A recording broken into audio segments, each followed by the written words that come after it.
Alright, hello. Welcome, welcome. Can everyone hear me okay? Can everyone hear the music okay? It's a little quiet, but that's, I guess, chill. I got chat on my new prompter, so I got an Elgato prompter, so chat is up there now, which should be good, because now when I'm reading chat, it looks like I'm looking at chat. The illusion. And hopefully chat doesn't appear on the screen. It is a teleprompter, so it shouldn't it shouldn't work like that, but yeah. Arubius, yeah, I'm not sure why your Prime sub can't renew. That is weird. Unless you used your Prime sub on somebody else. Alright. They changed the way to do it. That might be.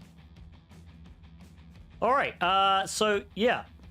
We have a lot to get through today, so I have disabled most of the redemptions. So we aren't going to do marble racing. We're not going to do Rubik's cubes, lock picking, wheel spins. All right, we're just going to get, because like we got quite a lot to get through, and it's not even going to be most of it. So we're not even going to tackle the hardest web challenges, honestly, because to be quite honest with you, my team did not get most of the hardest web challenges.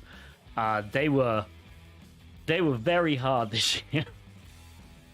We were close, and then we got just this is the thing. We got distracted. We were so close on the insane one. It was unreal. Like the solution I read, and that's the other thing. I haven't really read like the solutions in depth, so going into it completely blind would be silly. But hopefully next week, after I've read some of the more advanced web challenges, I'll be able to demo them. Like for example, Apex Survive, which was a web challenge that I think we spent the most amount of time on as a team. We spent multiple hours, honestly, kind of 2 days, trying to find a bypass for this function that we swore was vulnerable to something. And it turned out it wasn't. It turned out the solution was something that I had tried when I very first looked at the challenge, but it didn't work. So I'd assumed, wrongly I guess, that it wasn't the way in. Yeah, that was annoying. Anyway, most of the web challenges were great. So we got some really cool stuff to show you today. But we're going to start off with the misc, and I know we're going to start off with the misc for two reasons. Firstly, I feel like people approach HackTheBox, or they look at HackTheBox and they think, oh, I don't know hacking, right? As a CTF, like I'm not very good at hacking. And the misc challenges are really good because they really have nothing to do with hacking. The misc challenges are kind of programming challenges. Or sort of sometimes like obscure knowledge. So if you have a programming background, the misc challenges are for you. So we're going to start off with a few of those. We're also going to start off with misc because I promised Arubius. So Arubius and I were chatting during the CTF. He was on another team, but we were just chatting, sort of, ribbing on each other. Oh, I've solved this one. You haven't solved that one. Blah blah blah. And there was one misc challenge called Colored Squares, and it was rated medium. And they were hard. There were ones that were rated hard, right? But this medium challenge was the least solved misc challenge. And Arubius didn't solve it, and unless he's been dishonest with me, he has not looked at the solution, because I promised him I would reveal it on stream. So maybe, hopefully that's still the case, because honestly, no spoilers, excellent. All right, so if you've solved colored squares, if you know what I'm talking about, do not say anything in chat, because colored square solution is a story. It's a really good story, because it's a story about how it's a really good CTF story, and that's why I loved this challenge, because we spent so many days on colored squares, like on and off, but we spent like 3 days solving colored squares, and it's a story of perseverance. It's a story of just trying stuff for the sake of trying stuff.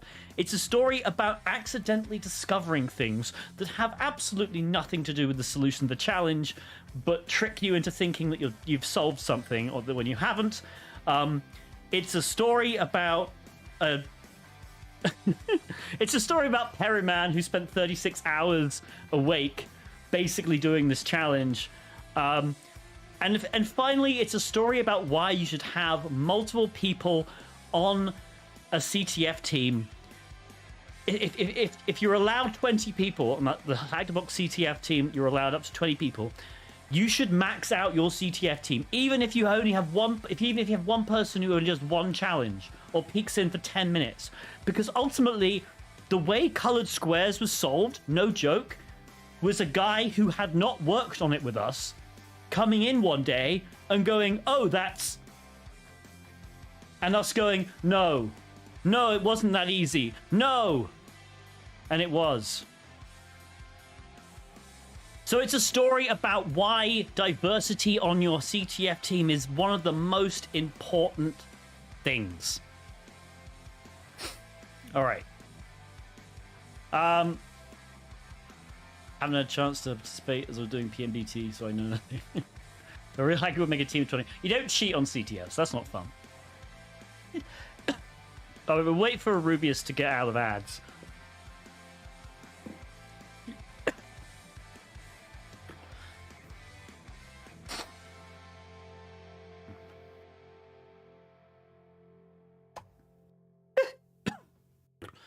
Okay. Rubius, tell me when you're back. You're back. You think you're so excellent. All right. Let's go into it, people. So, this is the story of colored squares. Right. So what you've got with colored squares is you had this zip file, which, by the way, could not be opened on Windows for some reason. We made the author aware of this. He was surprised. But sub notifications aren't working? You mean you can't hear them?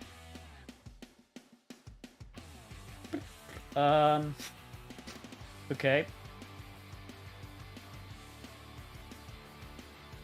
Hang on a minute. Let's just test something then. Let me just replay that one. New subscription received. Dispensing gratitude. Can you hear it now? Gratitude dispensed. By the way, thank you, Enterprise, for subscribing. Excellent. Okay. So you got a zip, a zip, and if you unzipped it, you have this source directory. And if you look in the source directory, you have lots of new folders. And if you look in one of the new folders, you have more new folders. And turns out if you run tree on this, so tree is a nice little program that just spits out all trees. There are 2,726 directories and 0 files. And if you just look up, they're all just named new folder copy, blah, blah, blah. All right. So this is just all you had. And if you know absolutely nothing, if you're starting from scratch, yeah, there was NF copy. Yeah, there were variously named folders. If you're just starting from scratch, it's kind of weird. There's not really much you could do. Apart from just look for patterns. And by the way, it turned out tree-v was really important.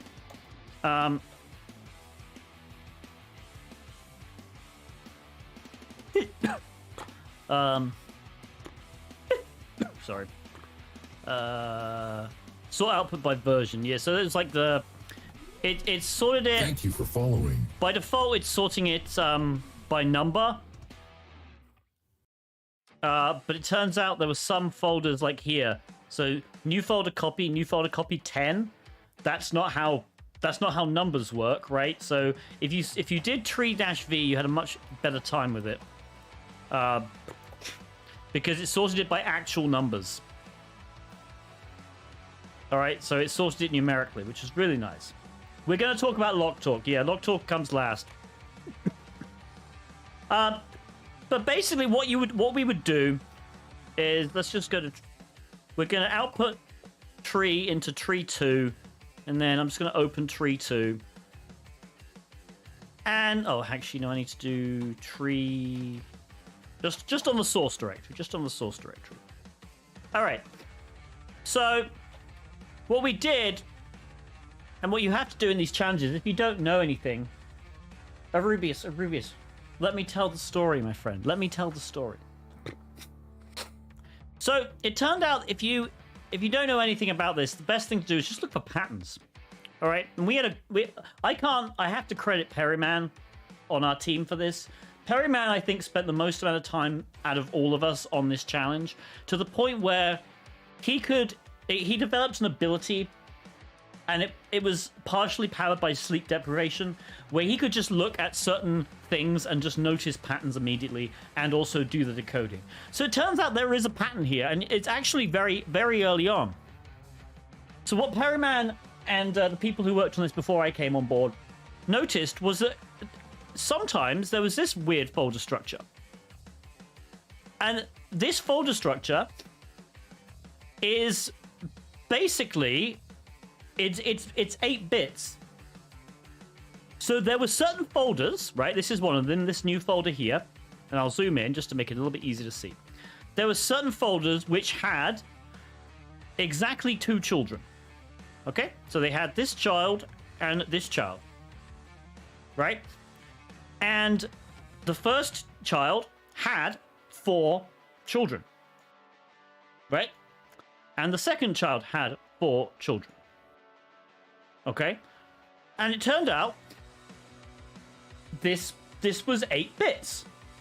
All right, so the idea was you read these 4 children, and if the child had a subdirectory, it was a 1, and if it didn't, it was a 0. So this is a 0, this is a 1, this is a 0, and this is a 0.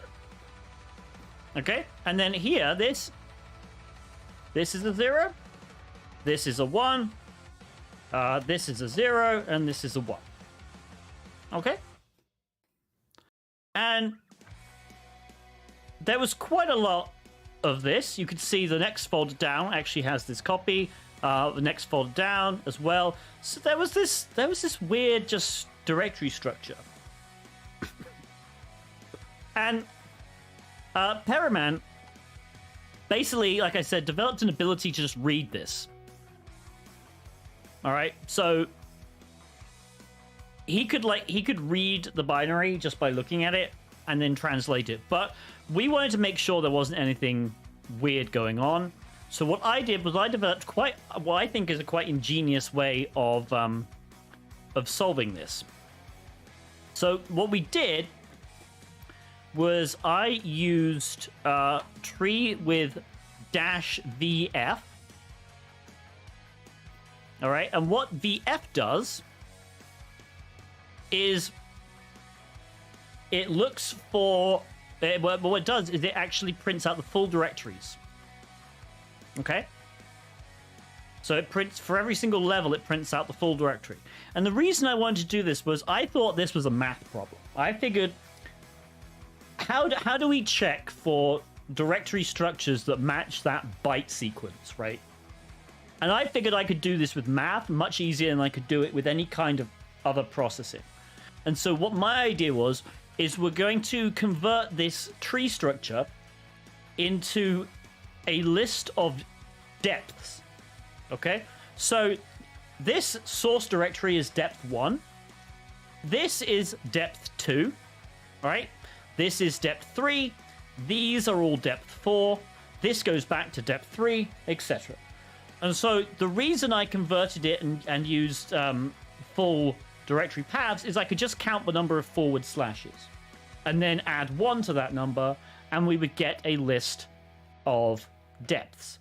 And that's what my depth script does. So if we just count depth, it literally just does this. All right. So it kind of just does the same thing, right? So that prints out a list of depths. And now it turns out it's actually quite easy to find that binary structure. And I created solve, which basically just reads in the output, and you can ignore all the comments. But what it does is it basically uses math to count. It iterates over every line, and it tries to find the next line with the same number, right? So basically, if we're on depth 1, obviously it's going to count all the way to the end. But if we're on depth 2, we want to know, okay, well, every single number that comes after it that's bigger than 2 must be a subdirectory of this level until we reach another level 2. It turns out that's correct, and if we scroll down, there will be at some point another level 2. If I can find... There, all right? And if we do that for every single line, well, eventually we're going to have... We can basically just map sort of the depths, and we can map out the subdirectories, and then we can just use math. So what my solve script did was it did that, and it counted the number of children, and then it ran a series of tests, because honestly, we're looking for something very specific. We're testing, we want to make sure that whatever depth we're at has 2 current children. And to do that with depths, all you do is you count the number of children where the current depth... you count the number of depths in the sort of list that are equal to the current depth plus 1. And you make sure that that value is 2. All right? So let me just open this for real. For example, if we're at level 3, right? And we count all these directories, and then we hit level 3 again. So we know that these are all subdirectories of level 3. Now, if level 3 had 2 direct children, we would expect to only find 2 number 4s. And in this case, there are 4 number 4s, so that clearly can't be the sequence. All right? And so we go down here, and I think it might be at level 4. No. I think it's this level that we start. So at this level 4, we start counting down, right? Until we hit another level 4, which is going to be down here somewhere.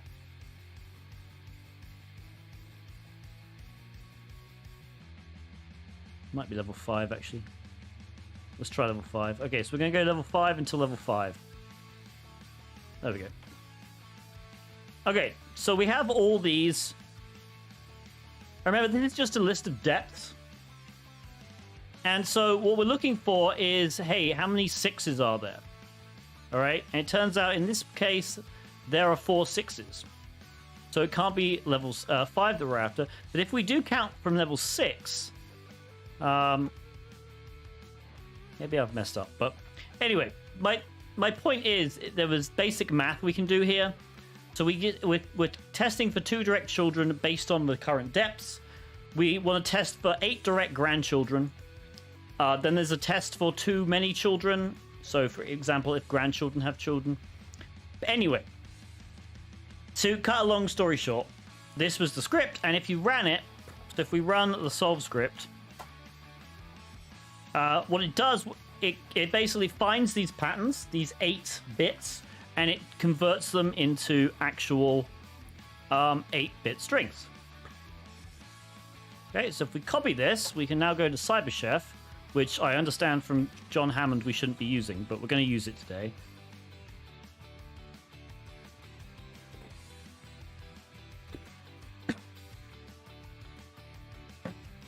Is everyone following so far?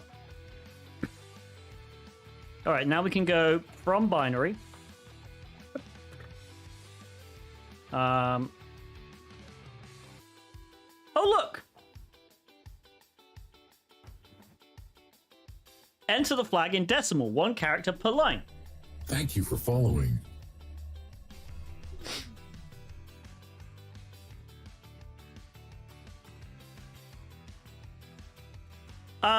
This is ridiculous. It is ridiculous. This is, by the way, this is not the solution. This is not the solution. This is what we did for quite a long time. So this was a complete misnomer. I am just explaining. This is how deep we got into this because we found this. My script and us counting and finding these found stuff. Look at this. It found literal. So we thought we were so on the right track. We thought we were so close. Enter the flag in decimal, 1 character per line. Then there's a new line. And then there's whatever this crap is. It's clearly not ASCII. Right? And then we have good job and some random crap. I don't know. Right? So, yeah. I'm just explaining. This is what we spent so much time on, and we honestly thought we were so close. And what we done is we kind of reverse engineered what the actual solution was. And I'll put Arubius out of his misery now. I hope Arubius is still here. Because on day, I don't know what day it was. And I forget who came into the chat. One of our team members came into the chat, took one look at the puzzle, and was like, "Oh, that's folders." Like, what? That's folders. But yeah, of course it's folders. It's folders. Look, folders, directories. No.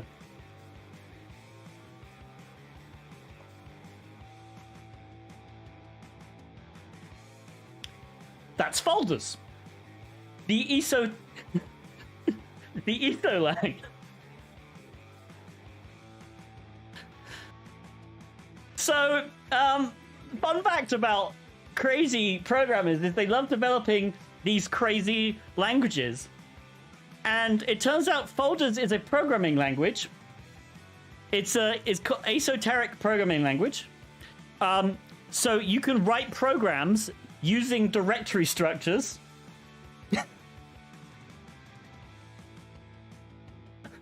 Yeah, Arubius is like, no, please tell me no, it wasn't that easy. It was that easy. Well, kind of. But why? Because it's funny. ESO-langs are hilarious. Brainfuck is an ESO-lang. All right? There are so many funny esoteric programming languages. There are some really, really fun ones. Like Brainfuck is one. There's a Shakespeare one. So Shakespeare is basically like everything's written as a Shakespeare play. All right. And basically you have these different scenes separating, I think, functions, and yeah, this shit gets fun. There's some really ones like Piet is beautiful, literally. So Piet is a programming language where you write code using JPEGs, I believe, just images.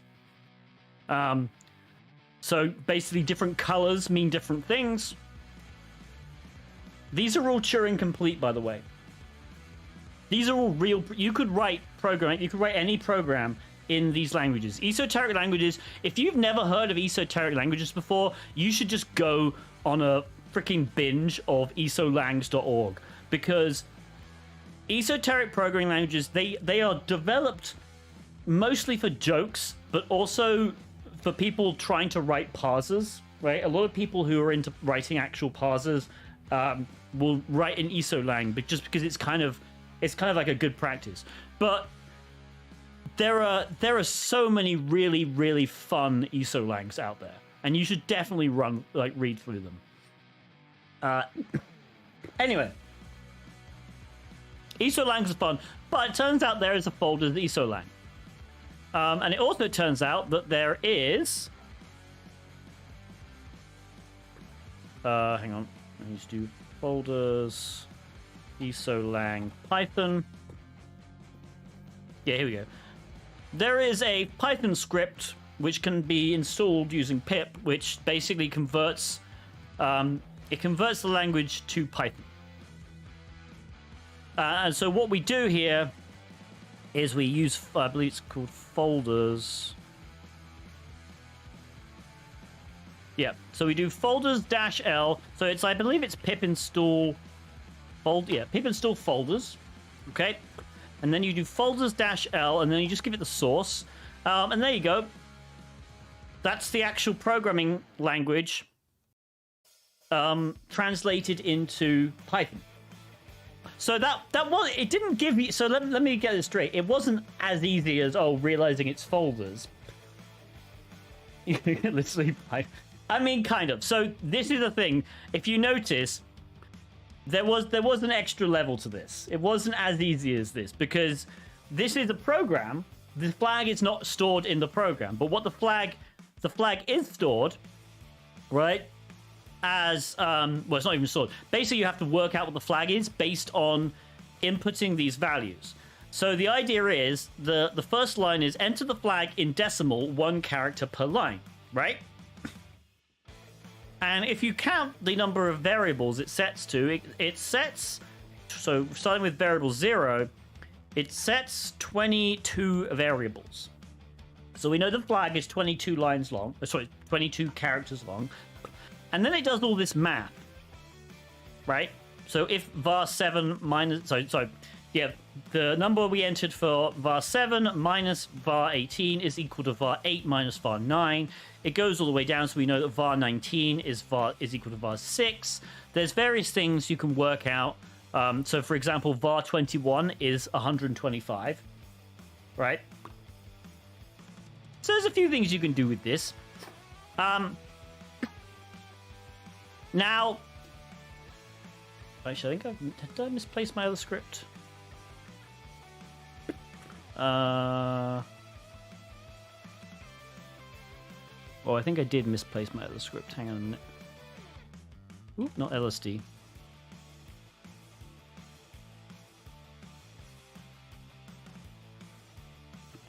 All right, I'm gonna have to open up my other.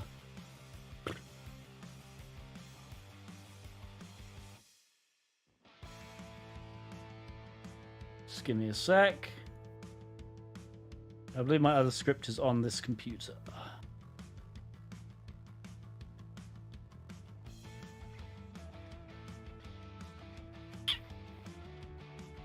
Where are you? Come on.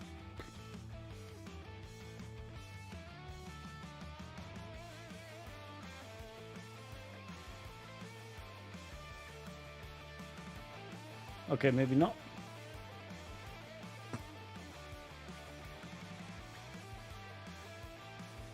Give me a sec. I need to find my actual solution script now.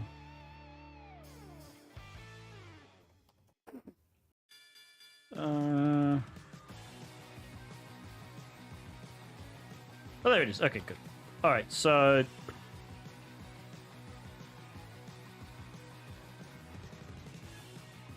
right, okay. All right, so I have to activate. So for some reason I couldn't get. So basically, to explain, we have a list of.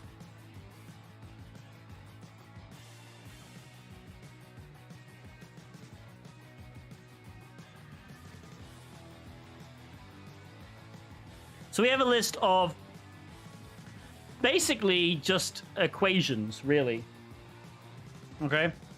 So a bunch of equations based on variables that we've entered. So what you can do, there's a really nice thing called Z3 in Python.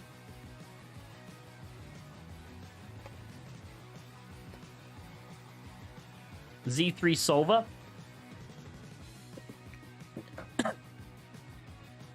And kind of what it does, it basically, if you give it a series of equations, it will try and solve them for you. All right. And so what we have to do here, so we define Z3 variables. So we obviously know they're all integers, right? So we're entering, what the program is asking us to do is enter the flag as decimal numbers. So basically, it's taking the flag, we convert it to a series of decimals, basically ASCII, right? So we convert to ASCII decimals, and then we're entering a series. So we know there are 22 total. We call them var 0 all the way to var 21, all right? We create a solver instance, and then all we do is we add all these equations. So if we look at, let's try and line this up nicely. So we've got this. var 7 minus var 18 is equal to var 8 minus var 9. Well, we can easily put that into the solver. Var 7 minus var 18 is equal to var 8 minus var 9. Okay? And what we're doing is we're just adding these. All right, so you see we've added var 21 is equal to 125. Now, it turns out just adding those can't solve this. But what we can do is we can be a bit clever. We can say, okay, well, we know the flag is going to start with HTB. All right, so we know var 0 is going to equal a 72. We know var 1 is going to equal an 84. We know var 2 is going to equal a 66. We also know there's going to be a curly brace. So we know var 3 is equal to 123. And we also know the last character, right, is going to be a curly brace, right, ending curly brace. So we can do 125. We can then add a few more things. So we can say, okay, well, it has to be within this range, the ASCII range, right? So we can add some constraints there. And then this is just code that I forget. I think forget who wrote it. Apollo. I think Apollo wrote it on our team. But it turns out if you run this, it will think for quite a while.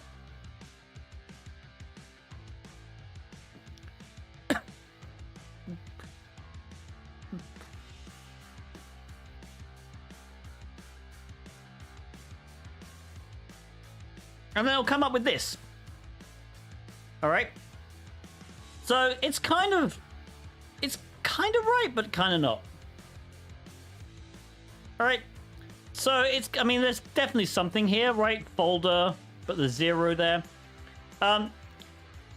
So the other thing you can do is you can tell it, but how we basically solved it, we understood there would probably be underscores separating the words. So what we did was we just guessed where the underscores were. By a brute force. So let's add var 8 as an underscore. So basically all I did was I said, yeah, variable 8 is an underscore. All right, or basically the equivalent of an underscore, which I believe was a 95. And if we solve that again, okay, so put that there. And then I think we guessed that this was an S, but we effectively, if you just guess that where the other underscore is, it solves that. I believe there was something. Anyway, there was something else. I think we guessed that this was an S. So you could basically just went through and you kind of guessed it. I don't know what the actual solution was, but effectively we kind of just brute forced this one. So we could brute force it by just guessing kind of what made more sense as a flag. But that was the solution to this one. There were probably better ways of doing it. And again, I didn't solve this one. Like my own. My team definitely solved this. But yeah.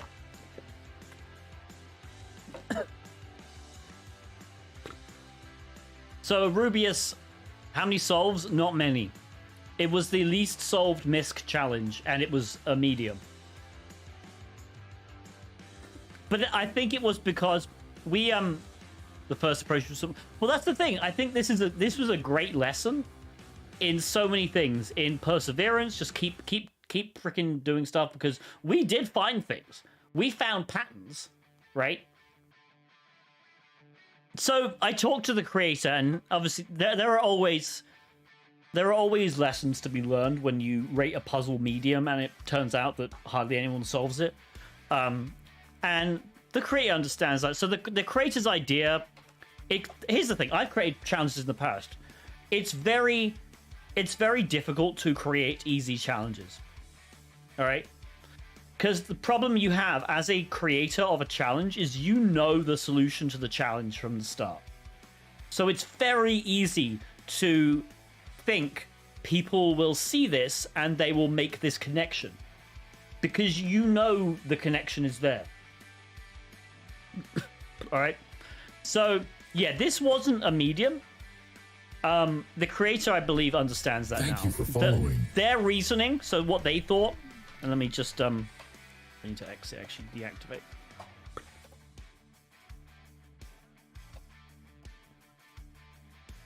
Misc colored squares. So their reasoning was they named the directory source. So they made the assumption that people would see source and think source code. And knowing now what the challenge was, I can see why they would think that was a good assumption to make.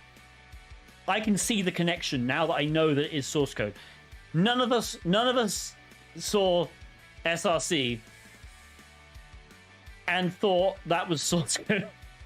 Like, literally none of us. We just thought, oh, source, it's just a source directory. I don't know. So yeah. But fair to, it was a fun challenge. It really was in the end, because even after we identified it was the folders ESO-lang, it got crazy because we had to solve these equations.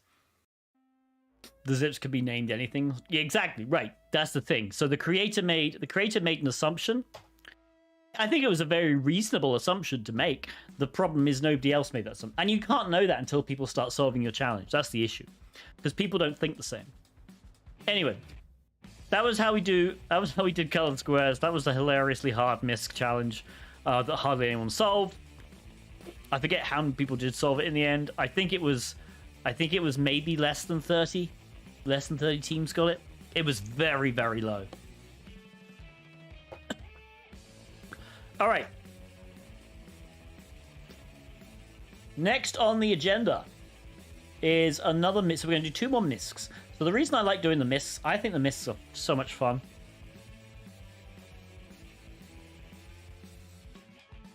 All right. So we're going to do misc, stop, drop, and roll. So the really cool thing about the CTF, by the way, is after the HackTheBox CTF is over, they start a new CTF. All right. For about 2 days. Actually, 3. For about 3 days afterwards, which is an identical copy. It just doesn't score any points. So I can go into the CTF and I can spawn the Docker container. All right. So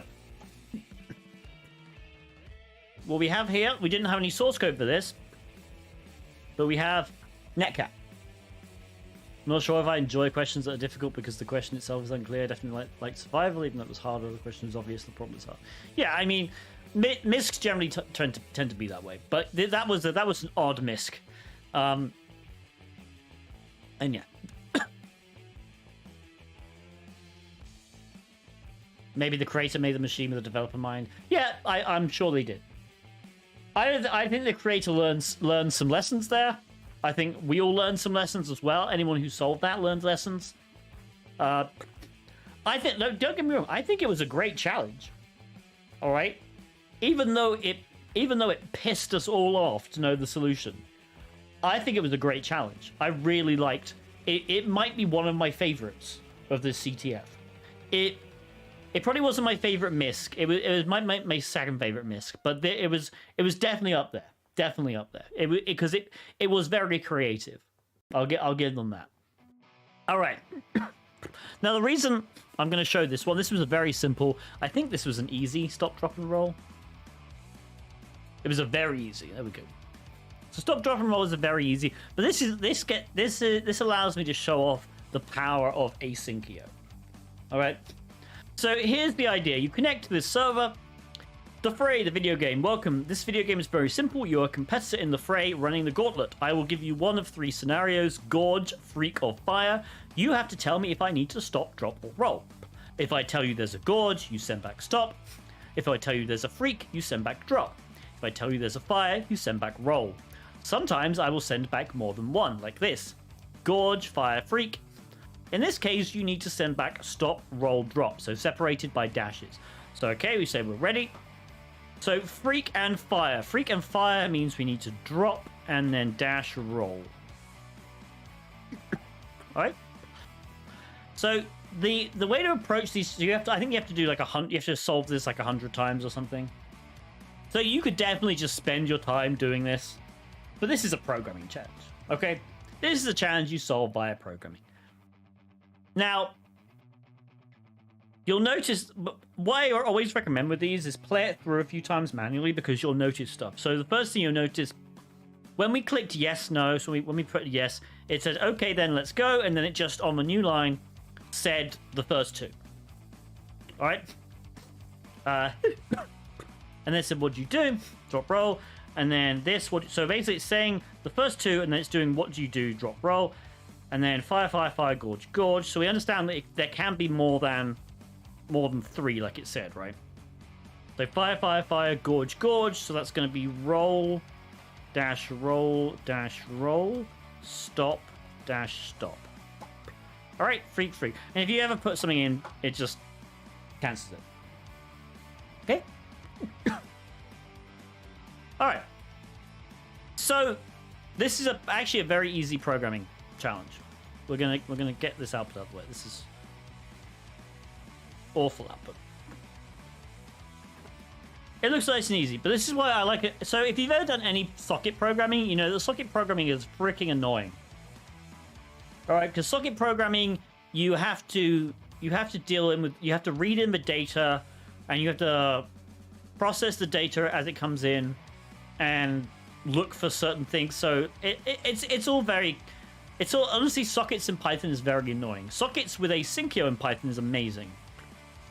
So the reason sockets in asyncio is awesome is you get a reader and a writer object, and these are doing all the heavy lifting for you. So whereas if you're dealing with sockets directly, you have to be reading in the data and you have to be interpreting the data sort of manually. With reader and writer, you can do cool things. So you can treat them exactly like a regular socket. So you can read in like 10,000 up to 10,000 bytes if you want to, right? But the idea is these are reading values in the background for you, all right? And you're just interfacing them when you want data to process. So the first thing is we just want to read in. I just put 10,000 in there as an arbitrary value because I knew that there were less than 10,000 bytes here. All right. But what we want to do is we want to read into are you ready? All right. So I basically say, hey, while are you ready is not in the data, we're just going to read in arbitrary amounts of bytes. Okay. And we're going to print the data as well. And then as soon as we detect are you ready, so we know that we're on the last line, right? We can write a yes with a new line. You have to encode it because everything is bytes sending down a socket. And then we just drain the writer. That basically just sends the data that we asked it to write. Very, very simple. And then we do a response. And this is the really neat thing about the asyncio sockets is you can read a line in. You cannot read a line, generally speaking, with regular sockets. You can, but it takes a lot of effort because you have to do all the processing yourself. But there is a simple read line method, which is really nice. Okay? So, the read line method, and that makes sense because every single line, right, we understand we're having like read line, read line. So this read line is just reading, okay, then let's go.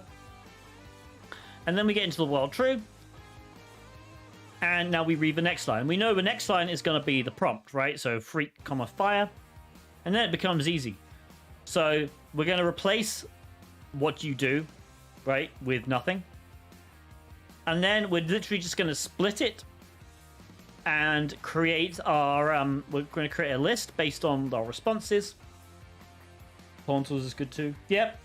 It simplifies it much more. I mean, I just like async here. Any chance I get to use async here was nice to me.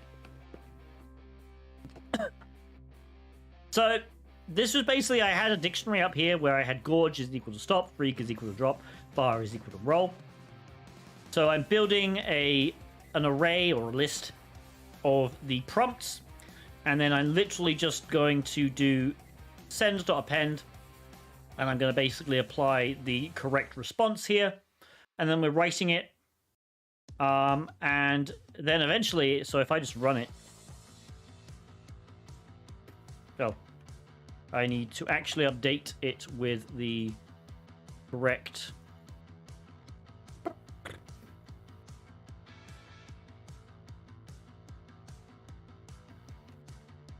values. There we go. And so it's just going to do this. So very nice, very simple.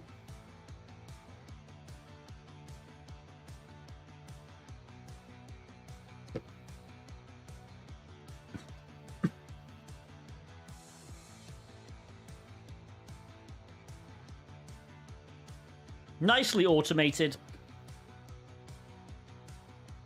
And then eventually it will crash because it will give the flag, but luckily it gives me the flag in the error.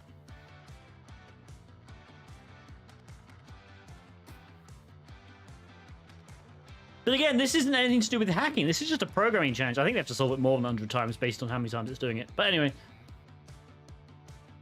it will eventually just give you the flag and crash because, yeah, we go. So it crashed it because I looked up a reply that wasn't working, but it gives you the key error. There we go. So there's the flag. Lovely. All done. Okay.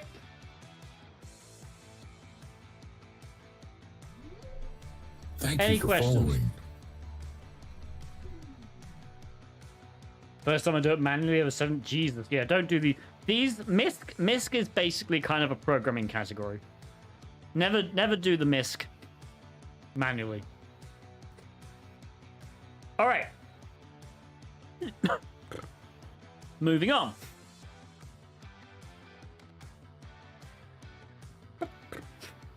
So we'll move on to one of the hards. And this was hard only because let me think. How best to put this? Path of survival. Yeah, this is path of survival. We're gonna do path of survival now. This was hard only because it was a lot of programming. But it wasn't a massive amount of programming. So this was MISC, and MISC was technically a web application, but it wasn't in the web challenge because again, it wasn't anything to do with web security. It's a programming challenge. So this was basically you had this map here. Thank you for following. And if you find yourself on the map, there's your character. Your character is here, right? It's this little icon, and you have to get to one of the weapons. So there are a random number of weapons on the map. There's one here. There's one here. I think that was it. There's only 2 in this map. You also have a time. Time left equals 9. All right. Okay. So there are some rules. The rules are, you are the player. Your aim is to get the weapon as quickly as possible. You must use a series of up, down, left, and right moves to travel between different tiles and make your way to a weapon. To do this, you could either utilize the W, A, S, and D or arrow keys, or you can script it, which may be helpful. It is helpful. Each tile has a terrain, and movement between tiles has an associated time cost depending on the terrains of the 2 tiles and the directions they are approached from. These are outlined below. The aim of the game is to get to a weapon before your time runs out. Complete the game 100 times and you get the flag. Input an invalid move or run out of time and you go back to 0 solves and the map regenerates. Okay, so there are 6 different terrain types. There are cliffs, geysers, mountains, plains, rivers, and sand. There is also the empty tile, which looks like this. And that cannot be entered. So that was very easy. There's the player, there's the weapon. Time costs. Okay. So again, this was hard only because the number of rules. Traveling from a tile of one terrain to another tile of the same terrain costs 1 time point. All right. So for example, if we were on this So let's say we're on this planes tile, and we move to this planes tile. That's only 1 time point. A valid movement to or from a cliff or a geyser costs 1 time point. Okay, so that's actually quite cool as well. So that means even if, like, if I was here and I moved to this cliff, that's 1 time point. And if I move off of this tile, even if I'm going to a mountain, right, that's still 1 time point. So again, that's kind of cool. But cliffs can only be entered from the top and the left. Geysers can only be entered from the bottom and the right. Okay, so that's two things you have to code in there. And then, they're impassable from the other directions. The remaining terrain time point costs are as follows. If you are on a plains tile and you want to move to a mountain, that costs 5. If you're on a mountain and you move to a plains, that's 2. Plains to sand is 2. Sand to plains is 2. Pretty good. Plains to river is 5. River to plains is 5. Mountain to sand is 5. Sand to mountain is 7. Mountain to river is 8. River to mountain is 10. Sand to river is 8. And river to sand is 6. Okay. So, if you've done computer science, if you have a degree in computer science, or you're a probably 2nd or 3rd year computer science student, there's probably one guy's name that you're like screaming at the screen right now. So you can type that guy's name in. Type the guy's name in. Because if you're a computer science student and you have this system and you have costs for moving between different tiles, there's one man who you should all know. And to be fair, it is quite a hard name to type in. There you go. Thank you for following. His name is Tabu. No, his name is Dijkstra, however you want to pronounce it. It's very, very hard to type.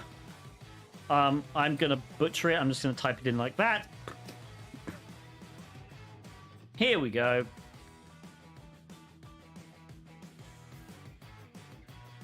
Edgar Vibe Dijkstra. I'm not sure how you pronounce it. Actually, here we go. There's a way. I guess I don't have sound enabled on this VM. Anyway.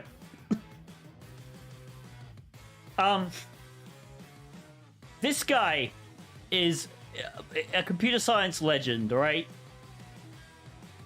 His work is still studied. Sound, yeah, I think the sound is muted on my VM, to be honest. Anyway, he's a computer science legend. And his algorithm... So he did quite a lot, right? So he wrote a pretty famous paper on why we shouldn't use goto in programming.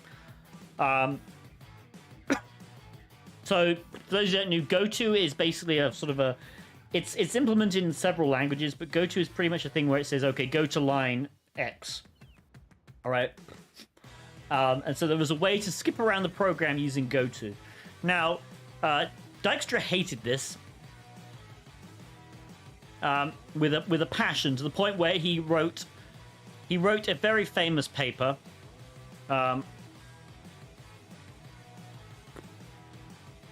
Which was called... Hang on, I'm just going to search it. Goto. There we go. Goto statement considered harmful.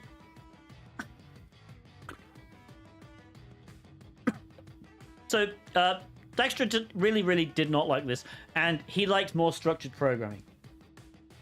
So his idea was programming should be structured. You shouldn't need to jump around. If you need to jump around, you should use functions and function calls, because jumping around is dangerous. And to be honest, most people don't use goto statements anymore. All right. So, among his most famous contributions to computer science is the shortest path algorithm known as Dijkstra's algorithm. Dijkstra's algorithm is amazing. It's really good. So, basically, what you do, it's a graph theory algorithm you give it a set of vertices, and you can give it a set of connections. So you don't need to necessarily have connections between all the vertices. Notice here, this 3 is not connected to 5. But you can give it a series of vertices of different lengths, and Dijkstra's algorithm will calculate the shortest path between any 2 vertices. And it'll do it fairly quickly. It's used in so much. It's a really good algorithm. All right. Like the fact it's still taught in computer science class. It's really, really fast. It's really good. It can also work if you have a cost in one direction that is different to a cost in the other direction. So you don't need. So in this example, there's only one way to. So if you go from 1 to 3, it has a cost of 9, and if you go from 3 to 1, it has the cost of 9.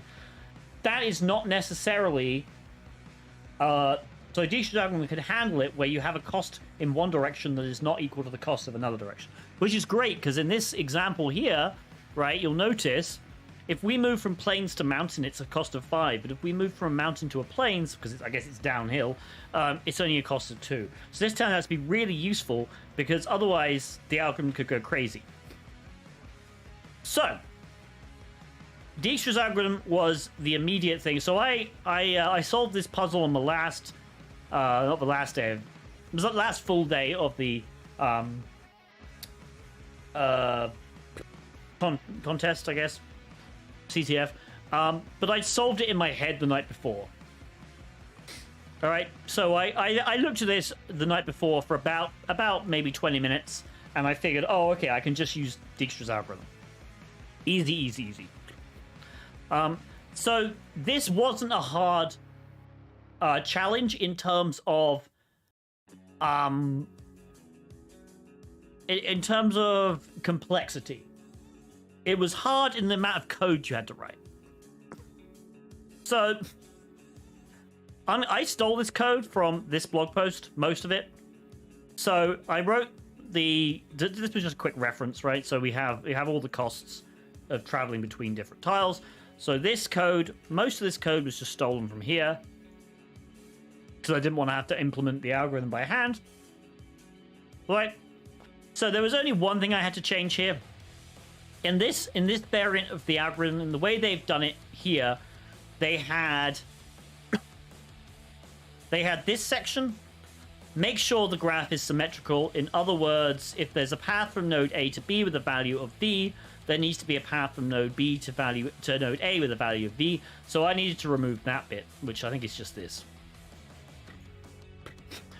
Because obviously that's not the case here. So for some reason they had implemented the algorithm bidirectionally, whereas I didn't want bidirectional. I wanted a form of bidirectionality, just with different costs. So that was easy enough. I could just comment out like this bit here, and then this was the actual algorithm here, and then we had a few custom functions. So calculate path, I kind of adjusted, and calculate directions. All right, and there's also calculate cost.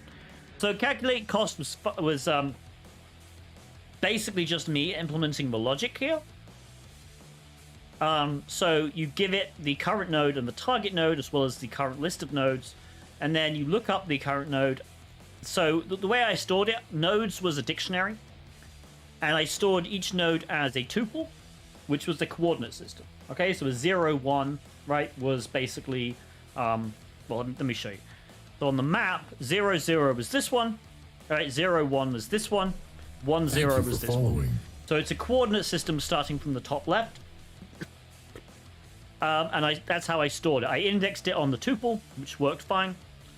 So the index of the dictionaries was the tuple, and the value was the terrain. And the terrain I just stored as letters. All right. So C is a cliff, G is a geyser. Right? Very simple. Now, the great thing was we didn't have to deal with all these blank spaces. We can't move to blank spaces, so we can just ignore them. We don't need to know there are blank spaces anywhere. So obviously the check here for calculating the cost If the terrains were equal, then we just return 1 because traveling between terrains of the same type is a 1. If we're currently on a cliff or a geyser, or we're traveling to a cliff or a geyser, we also return 1. And now we just do a match case for everything else. So this is the new switch block in Python. I say new, it's been around for a few years now, but a lot of people don't use it. It's quite simple. So this is the case if we're on a mountain and we're traveling to a plain, we return 2. If we're traveling to sand, we return 5. If we're traveling to a river, we return 8. And, you know, the same implemented for plains, for rivers, for sand. Very, very simple. Okay? And then it was honestly just very simple using the API. So I proxied everything through Burp just so I could debug. And believe me, there was a lot of debugging I needed to do. But we get the current map from the JSON. So we're making a post request to /map. We can grab the player position and create a tuple based on the player position. We can grab the time to complete, all right, which was stored in a nice JSON in time. We can grab the current width and height, which is useful for figuring out if we can move right. So, for example, if we were here, if our player was here, we clearly cannot move right. So when we're checking for which directions we can go in, we want to make sure, okay, well, we can't move right, so there's no point checking any terrain to the right of us.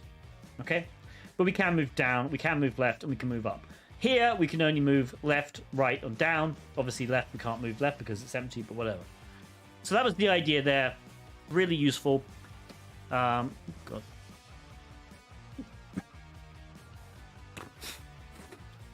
I still have the cost memorized here. Okay, so we have the nodes as a dictionary, weapons as just a list, and the list is just the going to be the tuples with weapons on them. And then we literally just iterate through the tiles that are given us in the... so if actually... I should need to refresh. If I go here, you can actually see the... Here we go. Post map. So this was the JSON that's returned. So the height, the player position, the time we have, the tiles. So quite nicely, it was already in a tuple format. And it has the has weapon, false, and terrain there as well. So in this case, there's no weapon and it's empty terrain, so we could skip over that. In this case, has weapon is false, but there is terrain of plains. So all I do here is I iterate over all of those tiles. If the value of a terrain is not equal to empty, then basically we can store it as a new node, convert the tile coordinate here into a actual tuple using the AST literal eval, which is really nice. I discovered that function. Set its value to the terrain, and then if the has weapon is true, we can append that tuple to the list of weapons. Okay, and the next thing was just to build the graph itself. And so all we do is we iterate over the nodes that we have, and I extract the XY coordinates from the node, I extract the terrain, and then we do a bunch of checks. So I basically know we can either move north, east, south, west, right? Up, down, left. I just called them directions, you know. It was just easier to think of it like directions like that. Also because it was, I don't know why I did it this way, I just thought of it this way.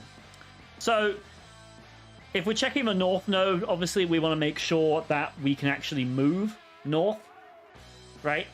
And so basically we want the y value to be greater than 0, because if we're at y of 0, remember we start counting coordinates from the top down. So this row is y0. So if we're on y equals 0, we cannot move north. All right? So all I'm doing is, okay, let's make sure that our current y coordinate is greater than 0, but also make sure that there is a node above us. And this was quite easy. We just generate a new tuple, the same x coordinate. The y coordinate is just one less than our current one, and we just check whether it actually exists. Because if it doesn't exist, then there's no freaking point in checking it. And then obviously we cannot move north to a cliff, so we just have to make sure that the node above us isn't a cliff, and if it is, we pass. Otherwise, we just use the calculate cost and we add it to the init graph. Okay, pretty similar for east nodes. We just have to check that we're not all the way over to the east. The south, we want to double check that we're not, and we also want to make sure we can't move east to a geyser. For south, we want to make sure we're not at the bottom of the map, and we can't move south into a geyser. And finally, west, we want to check we're not all the way to the left, and we obviously cannot move west to a cliff. So that was pretty much it. Then we generate a graph. We use Dijkstra's algorithm to create the list of the shortest paths with our starting position. All right. And then all we need to do is figure out, okay, which is the, because there were several instances where you could get to both weapons. I wanted to always take the shortest weapon. So what we did was we iterate over the list of weapons, and we measure the current fastest time to complete. We're going to do the boxes. We're gonna do some challenges. This is a challenge. So this is the last misc challenge. Don't worry. We're gonna do some actual web challenges in a minute. But anyway, current fastest time I just set by default to the maximum time to complete. All right, the current fastest weapon is none, and then I just iterate over the weapons, and I see if the shortest path to the weapon is less than or equal to the current fastest time. Oops. And if it is, we set the current fastest time and the current fastest weapon. Okay. And then I print the fastest weapon, and then print the I just print a few debugging information. All right, so let's actually just put this input statement back in, and we'll actually run this and see how it works. Path to survival. So this one I implemented a little thing where I could just paste this in. Okay, see how fast that was?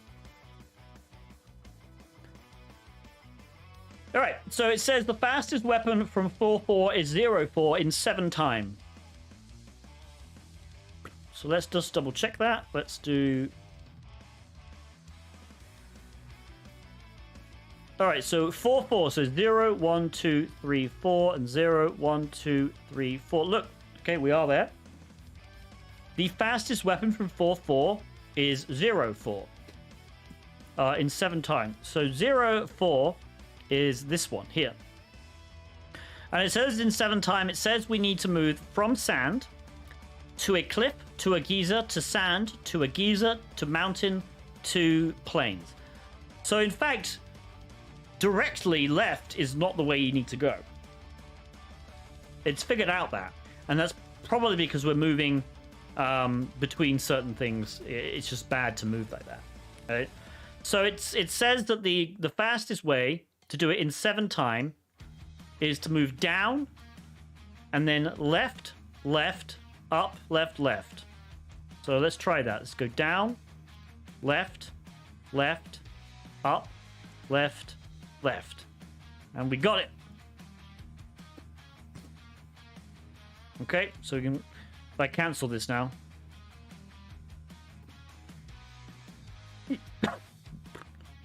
Oops. Okay, so the fastest weapon here from 5.2, so we're at 5.2, is 8.0, which is here. And it says we need to just go up twice and then all the way right. So actually that makes sense because we're literally moving between the same planes tile. So this would actually make sense. But by the way, like this, I could automate all of this. So I'm just showing you how it works. If I comment out this input, it will literally proceed. So it basically just does all the updates for me. So let's actually run it. I'm going to do cancel. I'm going to comment out this input, enter proceed, and it will literally solve it for me. So basically all it's doing is it's taking those directions and it's going to post to update. But some of the maps get quite big. In 41 time this map is. So the maps are getting quite big sometimes. So this obviously took 41 time. And there were some maps where it was very simple.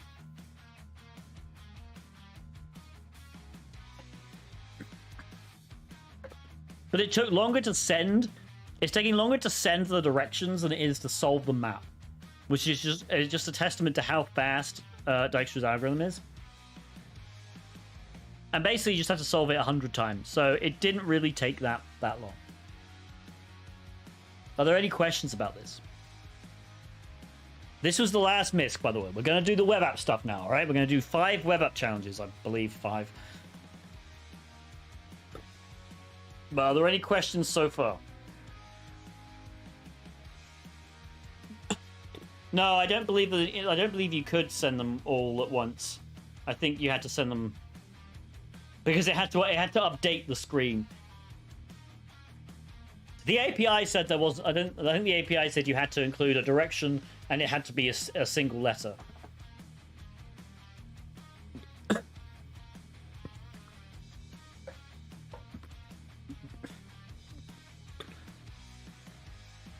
But yeah, if you didn't solve this using Dijkstra's algorithm, you're probably in for a bad time. There are other pathfinding algorithms or shortest path algorithms. This one is honestly just easier.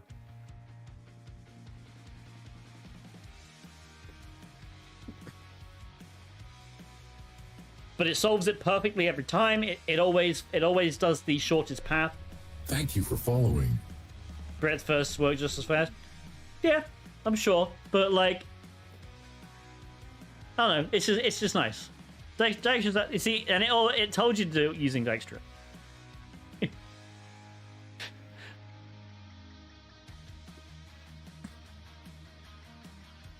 All right.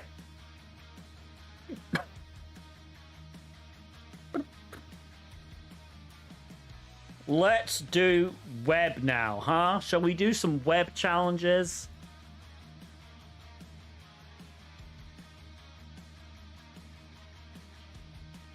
My head hurts. A-star is much faster. Yeah. A-star is a modification of Dijkstra, though. Like, there's no point in implementing A-star for a challenge like this when Dijkstra exists. It's just much easier.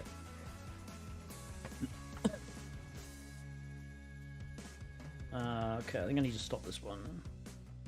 All right, so we're gonna start with the very easy flag command. We're gonna do labyrinth. Yep. So what we're gonna do flag command, corp terminal, time corp, labyrinth linguist, and web lock talk. And then maybe next week at some point we'll do the 4 difficult ones. Yeah. Okay. So this one was interesting. This was very easy, by the way. So this is a very easy web challenge. All right. So obviously the first thing we need to do here is we actually thought of A-star first, was a fun one. Yeah, I mean, the thing about A-star is it's a more modern algorithm, but it's based off Dijkstra. And if you're a computer science student, you know Dijkstra. All right. So this was, zoom in, a good one. This one was basically just very easy JavaScript analysis. So what we can do is we can look for things in the JavaScript. We can go to main, game, scroll down, look for a few things. Look like there's an API monitor. But we can just try a few things. So let's just type help. There we go. Let's have a look at the request that's sent.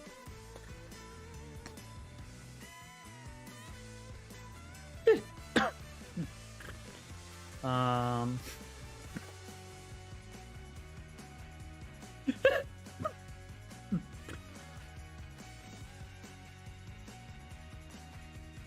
on a minute.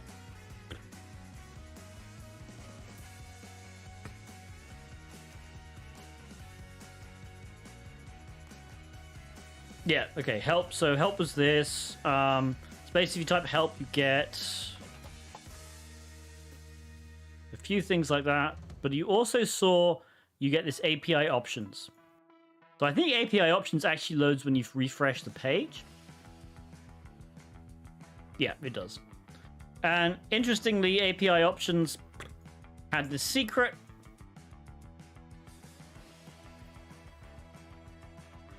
And if you just paste the secret in, oh no, you have to start first. Sorry. So I think you have to start the game. And then if you do head north,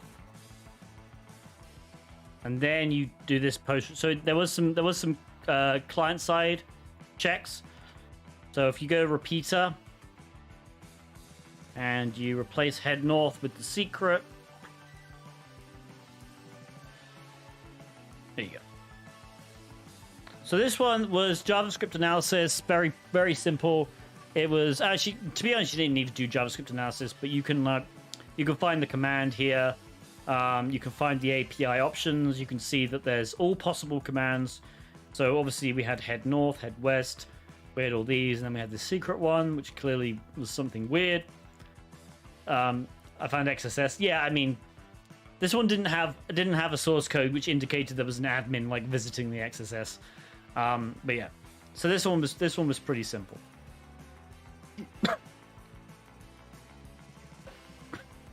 All right. Yeah, very easy. It was the most solved one. I don't think anyone has any questions about this one, right? This wasn't really much of a web challenge. It was just kind of like a hidden API call.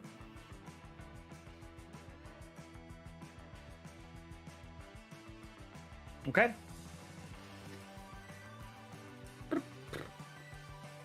Let's do Corp Terminal now.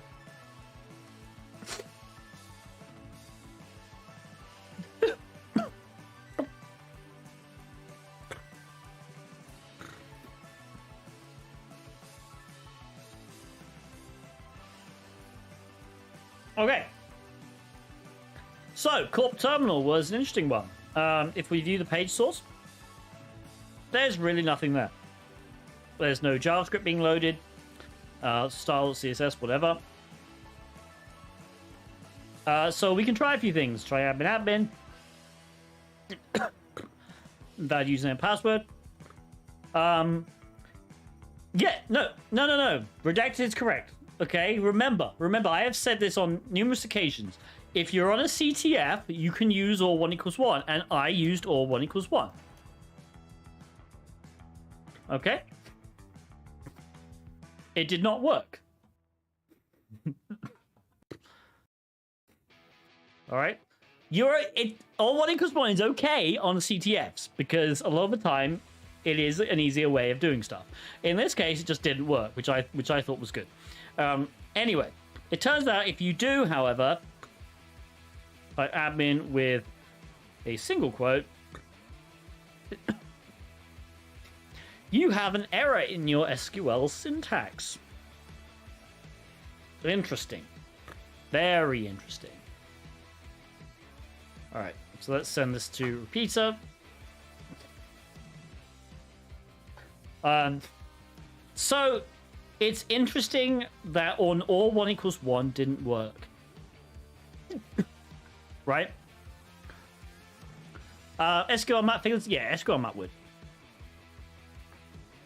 Well, so admin with that would only work if there was an admin user. But you got to think, okay, if an or 1 equals 1 didn't work, right? What does that mean? You gotta have a think. Or 1 equals 1 doesn't work. So if it was something like this, if it was like, I don't know, select all from users where username equals admin or 1 equals 1. Why wouldn't that work?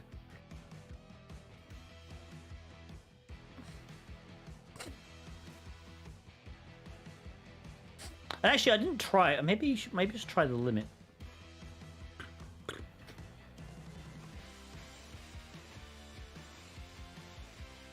I actually didn't try limit. Maybe that would have worked. No. Okay. So limit doesn't work either. So that doesn't work either. No rows in the table? Potentially.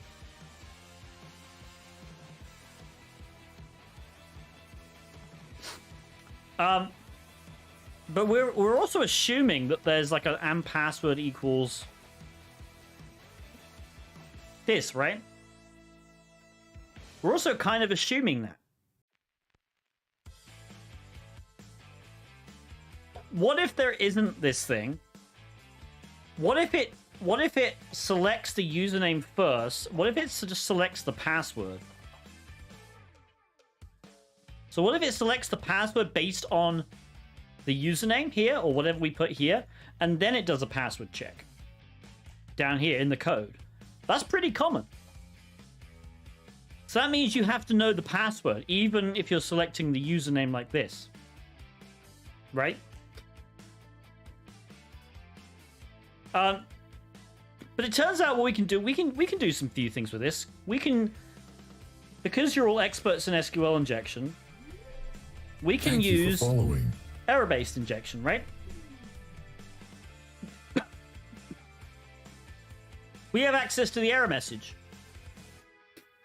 I mean, I don't know if... Yeah, there was no SQL injection in the password. But... Alright, so what we can do is we can go to our lovely cheat sheet and we can use something like this.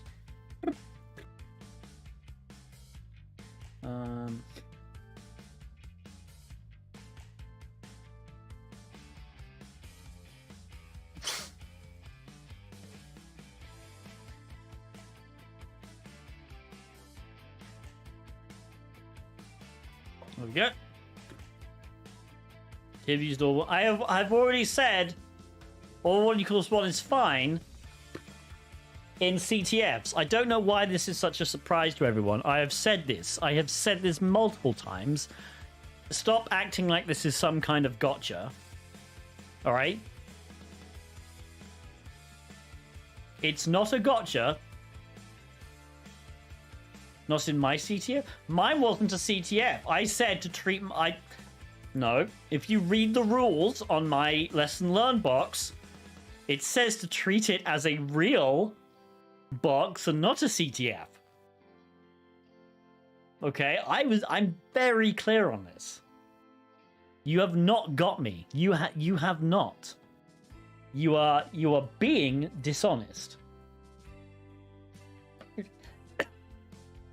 All right. Anyway, we can extract information here. Look at this.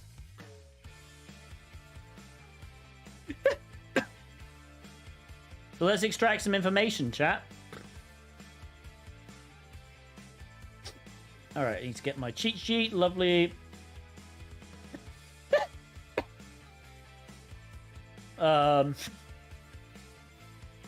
Let's list the databases, I guess. Schema name.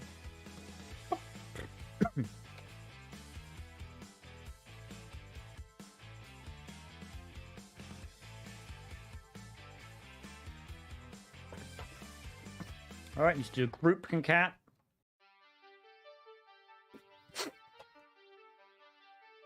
Okay. So the unfortunate thing here is that we are limited with what we can return. But what we can do is use a substring. You can use 0, like 20. Or not. Oh.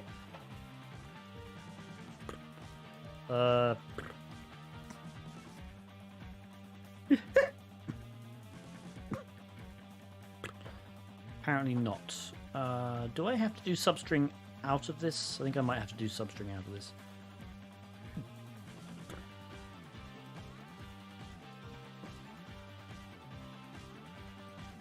Click substring.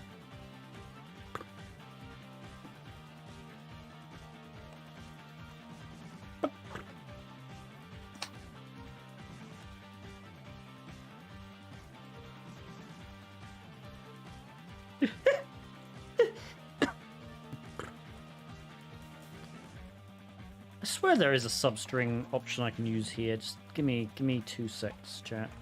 110. Oh, no, here. Okay. I think I'm okay. I need to start at 1 then. I guess that's weird. All right.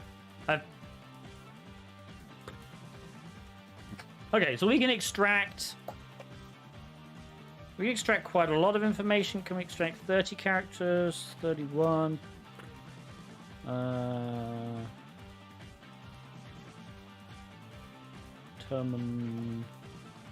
Okay, we can't extract 31, so we can extract 30 characters.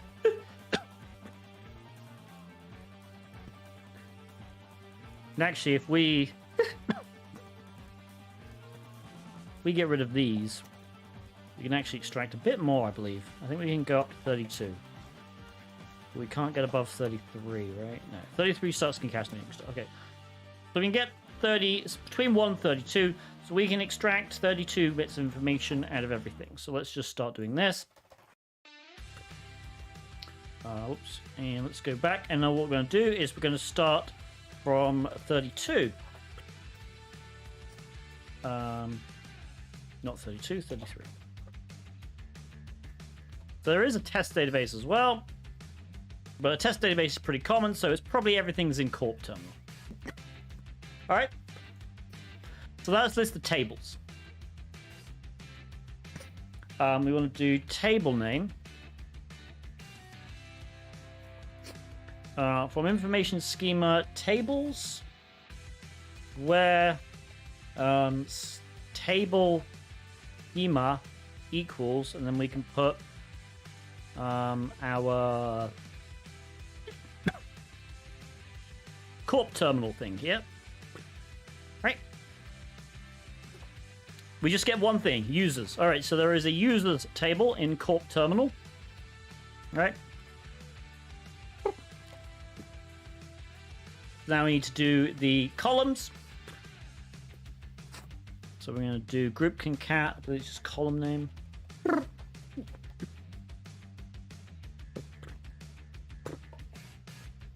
From column name, where table name. Actually, we should keep table schema.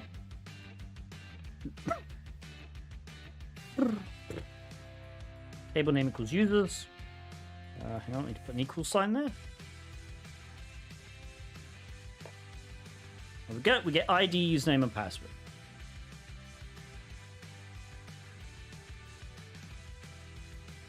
Okay. So now what we can do is we can extract username from users.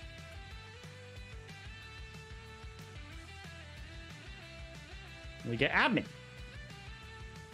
Okay, so we get admin user, and let's do password now. Okay, and we get this. So we need to do 33.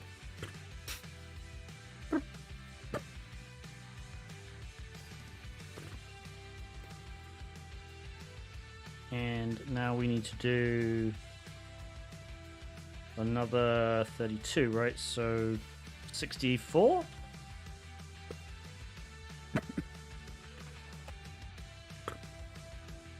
Hang on.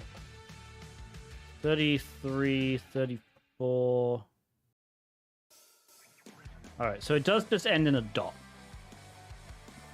So I think we have everything. Okay, so I don't think this could be cracked. Because obviously what you want to try and do is just crack this, right? I don't think this could be cracked. I think this was quite a random password. I did give it an attempt. Maybe I just missed it. But I think this was a fairly random password that couldn't be cracked. So what can we do, chat? We cannot do regular SQL injection to bypass the login. Because it must be some kind of it's doing something where we have to check the password. So what can we do? Update table? We can't do an update.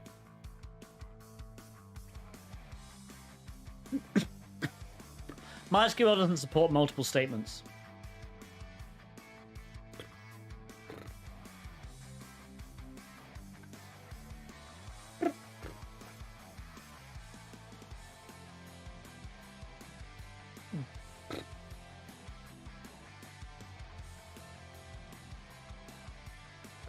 Any other ideas?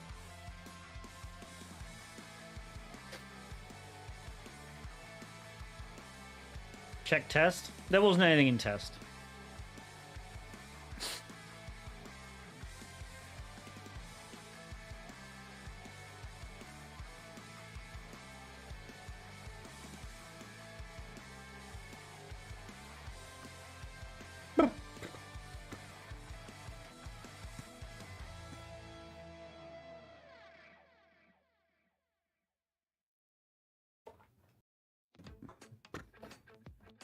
You brute force this? How'd you brute force it?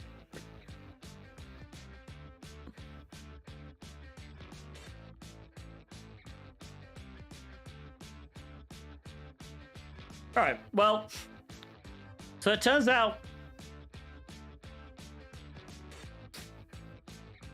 you cracked it. Interesting. Okay, I tried cracking it and it didn't work. Okay. All right. Well, it turns out I guess I did it wrong. Anyway, there is a nice solution to this that doesn't involve cracking the password. And that's basically based on our assumption that it is actually selecting the password here. I guess I just did this. I did this another way. So it turns out our assumptions are correct that it is basically doing a select password and it's doing the offline check. So what we can do is we can just, if we can do union-based injection actually. Because I saw the password, why I guessed it. Oh, okay. Well, let's just show you how I did it because that's kind of fun. So I discovered you could do an order by. Right, so you can do an order by. And you can estimate, okay, there's unknown columns, so let's just number the columns. There's less than 5, let's do 3, 2. So it is selecting one column. And so that basically means the select statement is there is some column it's selecting here. And I guessed it was the password column. Right? So what I did was I realized it was bcrypt, and what we can do bcrypt with I think there's a bcrypt generator, right? Yeah, there's a bcrypt generator. So if we do password and copy that, now what we do is we do a union select, and then we set the password to password.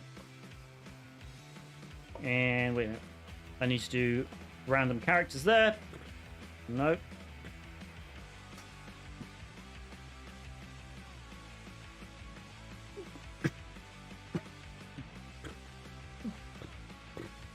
Hang on, where's my...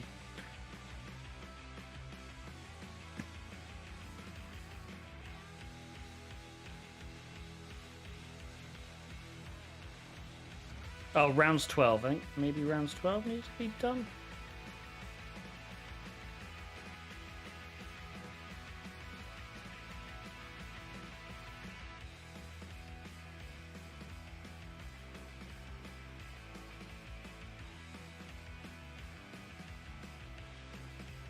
Now I'm confused why this wasn't working. This definitely worked for me.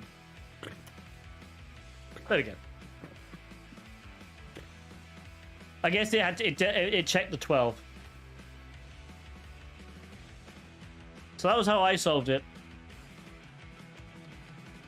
Without cracking. Because you can just do a union.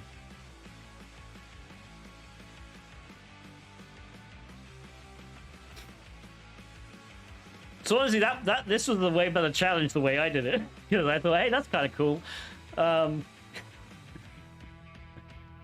yeah.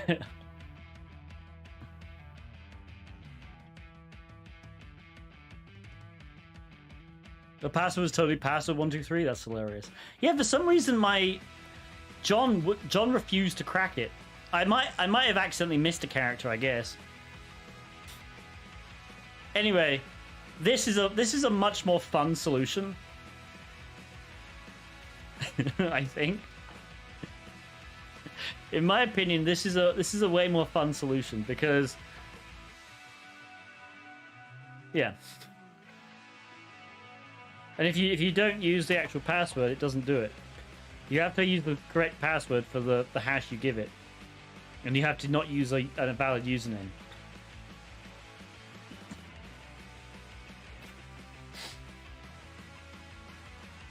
Your solution, but yeah, this solution would work if the admin had an uncrackable password hash. Uncrackable, right? In quotes. So honestly, that would have been a much better solution. But either way, that was how I solved this one. I thought that was kind of a fun solution. But I'm happy to learn that I did this one completely wrong. Could you explain why this one works? Could you do it faster with Python? I mean, you don't really need a Python script. I can explain why this one works, yes. Let's use DB Fiddle.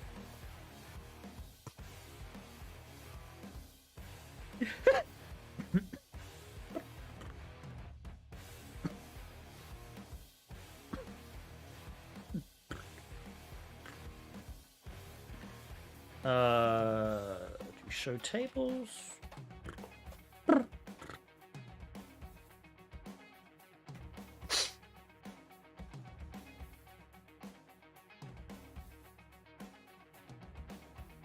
Sorry.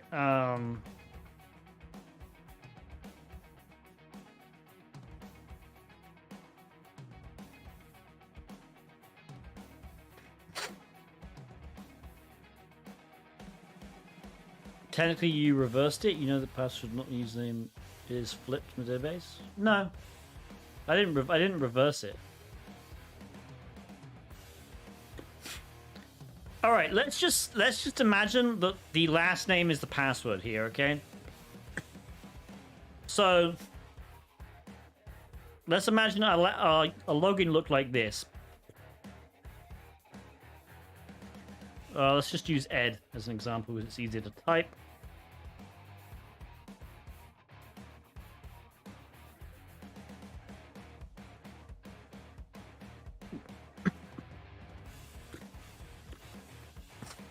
All right, so let's imagine we had this. So imagine this is just a simple login. All right, so you have to type the first name as so this is the username, crap, and this is the password, right? So everything works. Okay, but in our case, what was happening was this.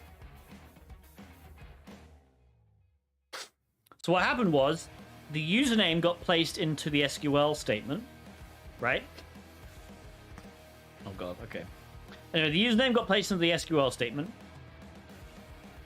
and the SQL statement selected the password. And then what it did was it took the password from the results, right, the hashed password, and it compared it to whatever password we provided. Okay? So you couldn't just do a usual SQL injection like login bypass by just either doing an or 1 equals 1 or just supplying the username and doing dashed it because it didn't do anything to the statement. So what you could do, because you know that you know that that's how it works, right? So with a union. Thank you for following. With a union statement, if you do something like this,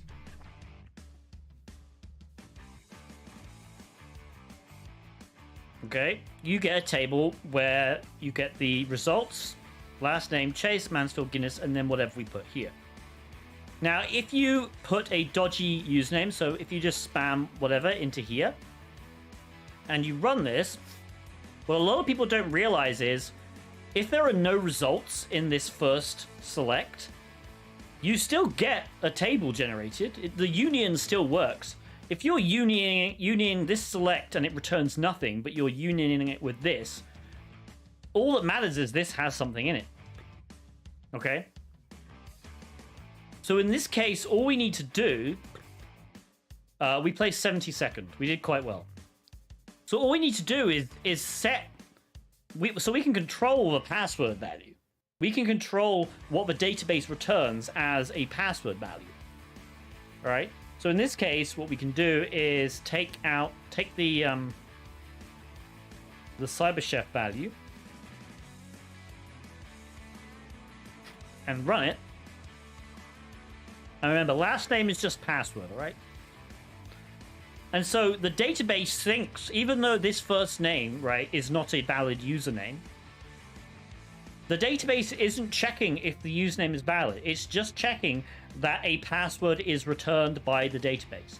And in this case, because we can do a union injection, we can return a password. And we know the value of this password hash, right? We know the password that correlates to this password hash. It's just the word password. And so all that's happening is the database, it doesn't care that the username doesn't exist. We're basically just faking a result here. So this is another kind of SQL injection bypass, login bypass, for when there is for when the password is being hashed in the database, and it's being checked separately. Okay. So that's how that works. Any questions?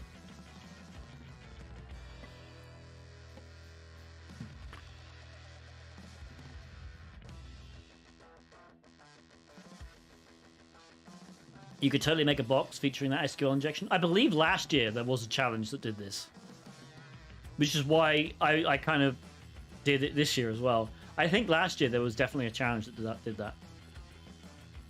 It hasn't not been featured before. Hasn't not been. God, double. It's definitely been featured before as a challenge at some point. Any questions?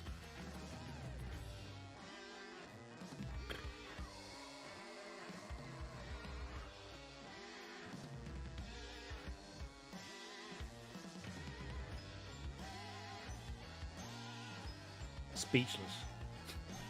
I mean, I'm speechless. I did it the wrong way, but there we go.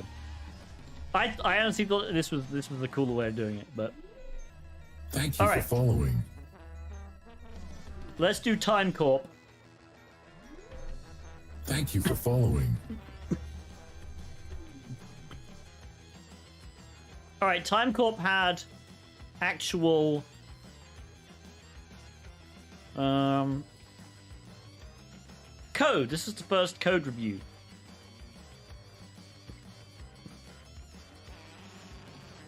All right, so as I tell everyone when doing code review in these challenges, I think your solution isn't very easy. Yeah, maybe not. Still, I don't care. I don't give a shit. All right. As I tell everyone with these challenges, always look at the Docker file. All right, because it'll give you a good idea of what's going on. All right, specifically that we're using PHP. It'll tell you if there's anything odd being configured. In this case, doesn't look like it. We're copying the flag to just /flag. The build Docker is basic. You can look down the config, but honestly, a lot of this is pretty fine. Nothing really going on. So it's just a challenge we need to look at. This router.php is basic as well. This is also basic. All we know is that we've got a get request to / goes to the time controller, and it runs the index function. So there should be a time controller here. All right, and that runs the index function. It gets a format from the URL, and it passes it into the new time model. And then it uses a template to pass the get time into the template. So if we look at the models, we go to time model, we can see that when it's constructed, so when we do this, right, this is the constructor here, the format is placed into this internal command variable in this structure. And then when we run get time, which is what we do here, when it's passing it to the template, it runs exec. Lovely. So exec, in PHP specifically, runs the command in a shell. Okay? So it literally runs the command in a shell. So actually, if we reload this, we're back.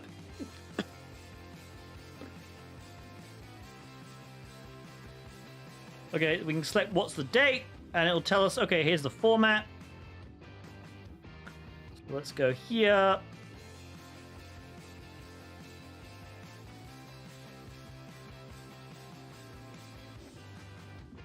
Okay, and we could just do a search for its, and then do auto scroll.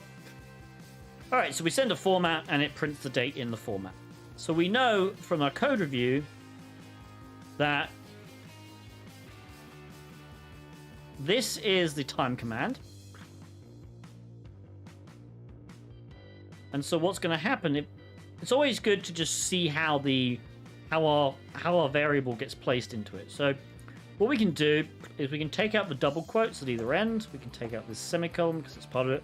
And then we know that basically anything with double quotes like that we can replace with our actual command here. So in this case, all right, this is what's run.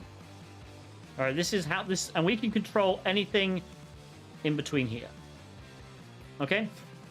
And so this was honestly quite a simple challenge because all we could do is we could literally just do a single quote, right? A semicolon.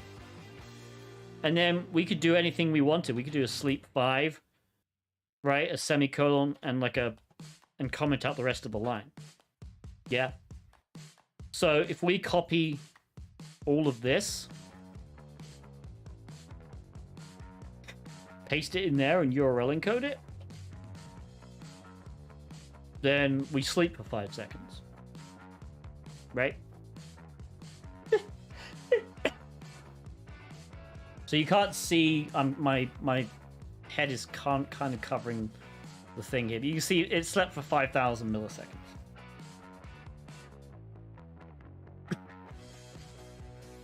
Okay. So the solution is very easy, honestly. Where's the flag? If you go to a Docker file, flag is copied to /flag. Okay. So what we need to do is replace our sleep 5 with just a cat flag, apply the change, replay. There's the flag. This was easier than the last one, and this was the first quote unquote easy, I believe, right? Although Time Corp, is this Time Corp? Okay, Time Corp was very easy. All right, this was easier than the last one. Could we run rm dash? We could, yes. Does Burp Scanner detect this kind of stuff? It should do it. Yeah, it should. Was this part of the apocalypse? Yes, this was part of the HackTheBox CTF that just happened. We can actually check. Because I got Burp Pro here, so if we send this to Intruder...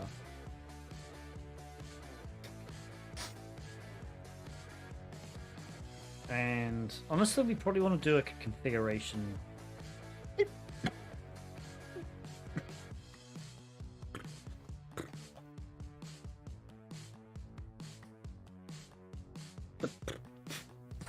I'm not sure. So this is the thing. It might. If it doesn't, then what we'll find it is the extensions to the command injection.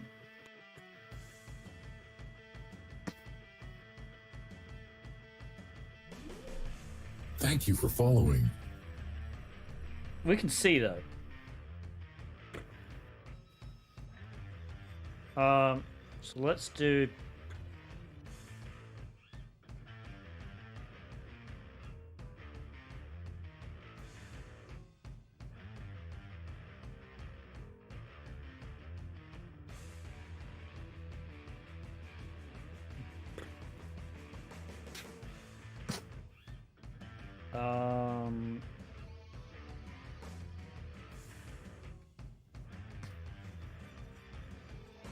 Oh, I did find it, yeah. Yeah, it found it. Oh, it actually found it by...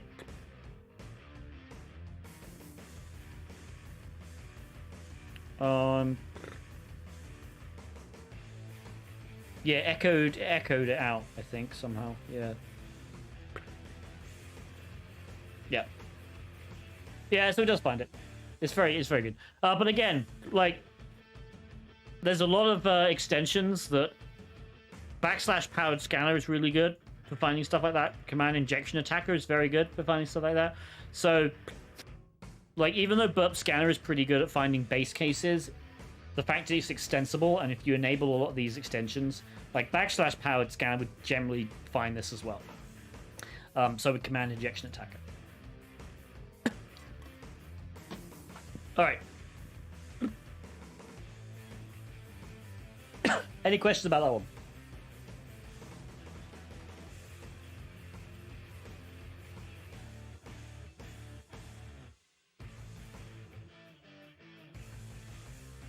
But this was a very simple one.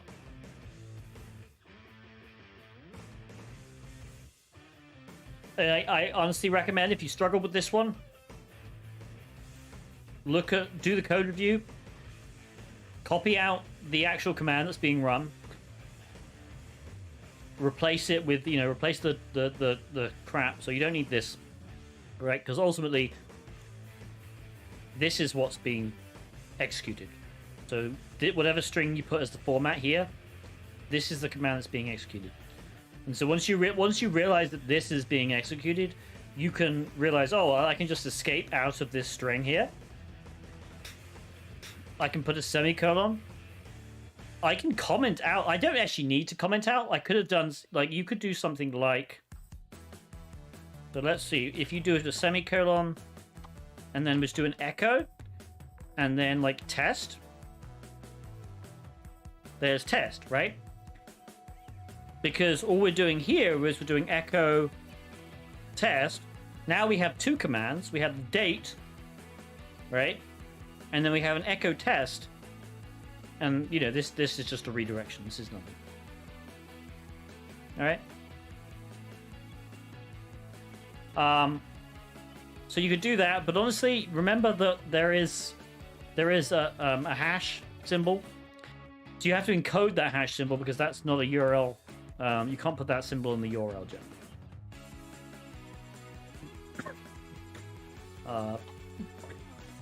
Yeah. Okay. Very, very easy. All right, what's next on the agenda? Labyrinth Linguist. Okay, this one was kind of annoying.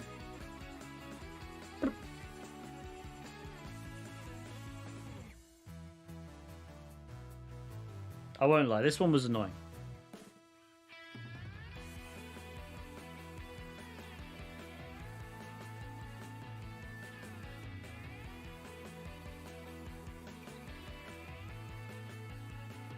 All right, hands up. Well, thank you for. We have to go for 20 minutes. Yeah, I'll probably be around in 20 minutes. To be fair, we're doing Labyrinth Linguist and then the what's the other one? Lock Talk. Lock Talk had quite an amazing solution. Okay. So again, look at the Docker file. It's using Java. It's copying flag to /flag.txt. Other than that, nothing really going on here. It does, though, if you entry point.sh, once the flag's been moved, it generates a random name for the flag. So it moves the flag to /flag and then a random name. All right. Config is nothing really. So here we go. In the source directory, we'll look at the Java main.java here. All right.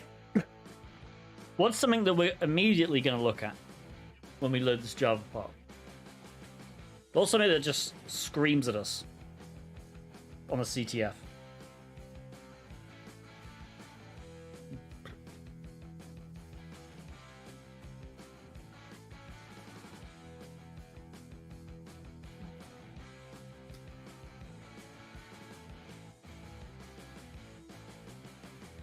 Exactly, the template. Velocity. So velocity is a template engine. And turns out, yep, if we look down, there is quite a simple template injection vulnerability. So SSTI. Alright, so basically, it sets the text string here. It reads the template, passing the text string,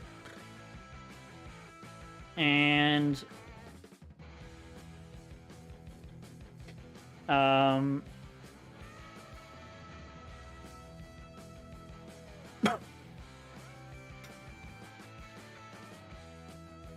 yeah, so it places the text string in the template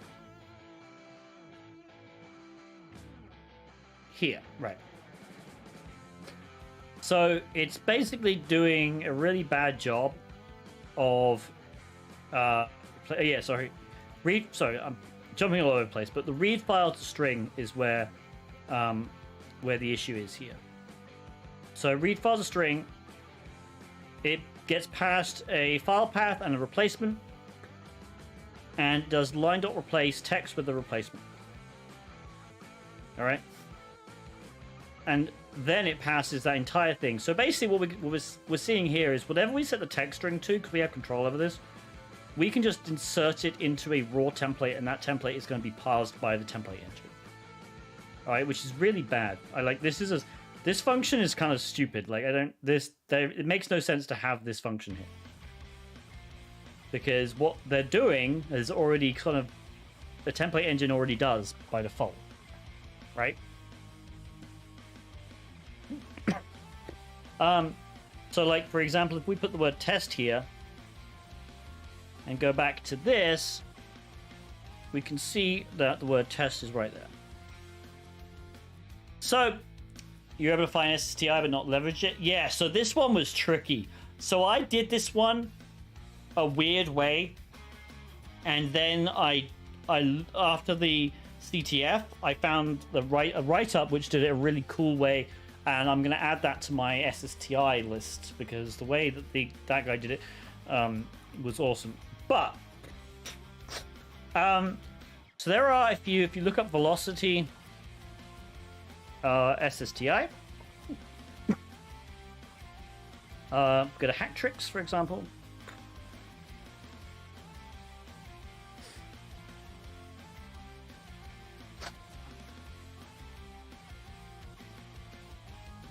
I'm going to click on velocity down here.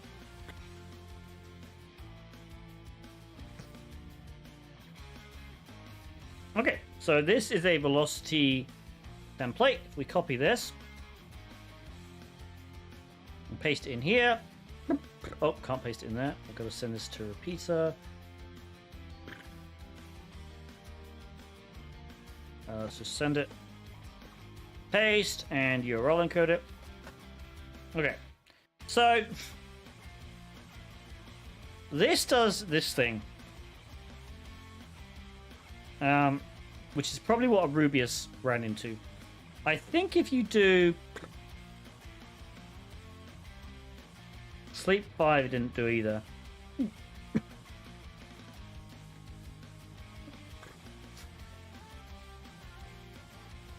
There was a... This one didn't work. But if you, there was one I found, I think it might have been Payloads All the Things that worked.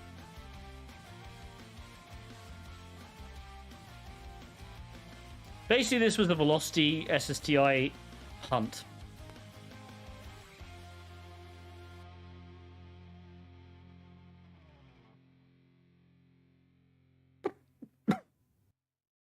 What the hell is going on?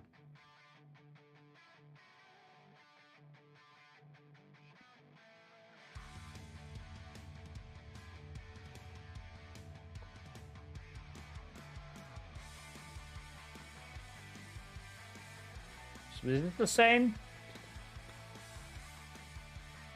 This is the same one, I think, right? Yeah, so class inspect didn't work.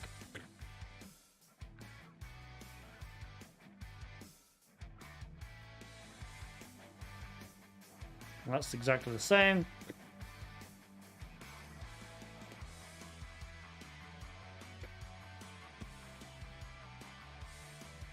So I can't remember how I found this one, but I did find... I think it was this.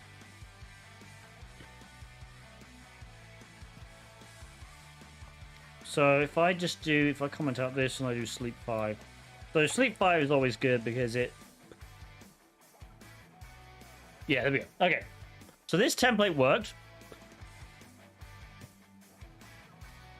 But for the life of me, I could not get this to give me back anything in terms of output. So what I ended up doing... was I...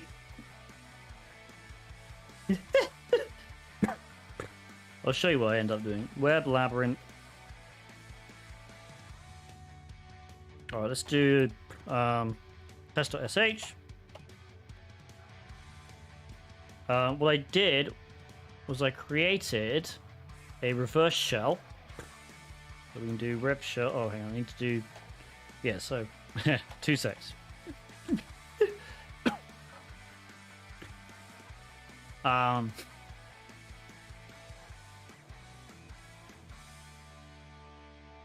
So I did ngrok.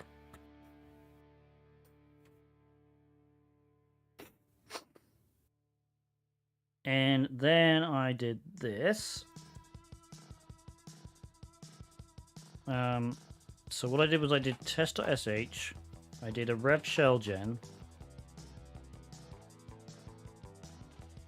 Which can just be rev shell gen actually. Hang on. Yeah, just did a simple bash one. And this was going to be...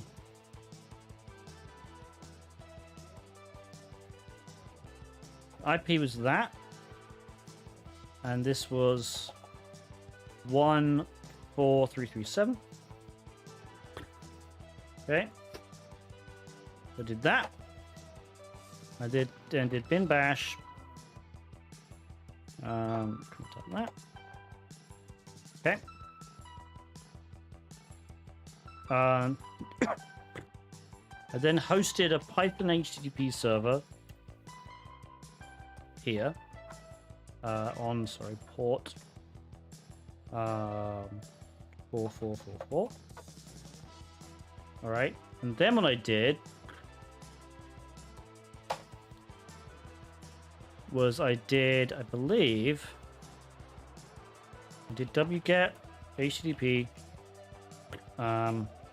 test.sh, and I think I did a write. I wrote it out to /temp/test.sh, I believe. Now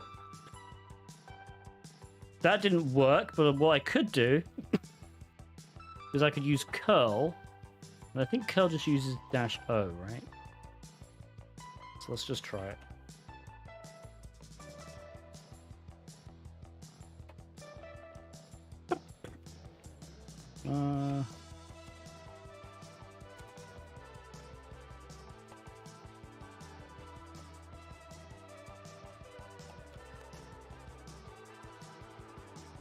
Yeah, okay. Right, so yeah, curl uses -o. So if I do this, we get that.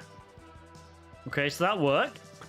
And now what I want to do is I want to run chmod plus X on test.sh. And I probably need to URL encode this, actually. Okay, and then all I need to do is run test.sh. But what I need to do now, I need to go back to my ngrok. I need to kill this server, and I need to just run an ncmv on port 4444. And then if I run it, there we go, I got a shell. So now what we can just do is do this, and then I can count the flag. Okay? So that's how I did this. Because I honestly could not get output in the template. Which I thought was kind of cool, but at the same time, yeah, it was a bit weird. Anyway, however, let me show you how this payload I found in a write-up, which was awesome. So this payload actually works.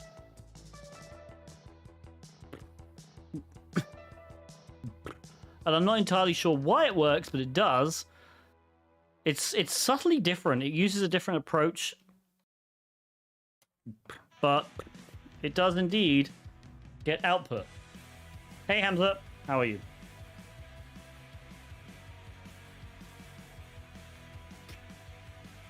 So now you can just do this, and we can just do cat, and then do slash, and there you go. Yeah, so it's something to do with it. There is a difference. So if we compare the two that I used, right? So they both start out relatively the same way. There's really no difference between this x equals and s equals. But what it's doing here, it gets the class for the string using this function, whereas this way it's using class.forename. So all this is doing, it's getting classes. So it wants to get the Java runtime class, and it does it by using a string.class.forename and then doing this, and sets it to RT.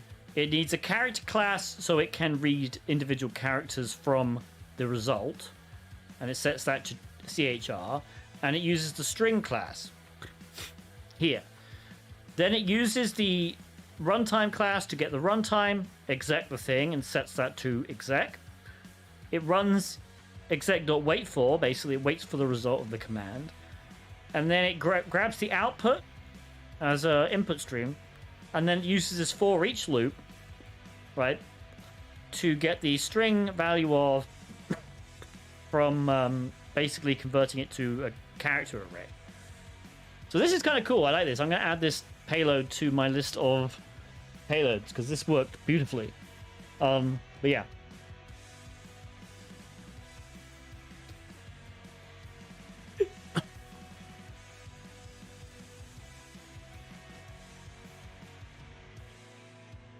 There was a program that was filtering these, so how can we perform XSS without these? I mean, XSS really depends on where the XSS is in the HTML code.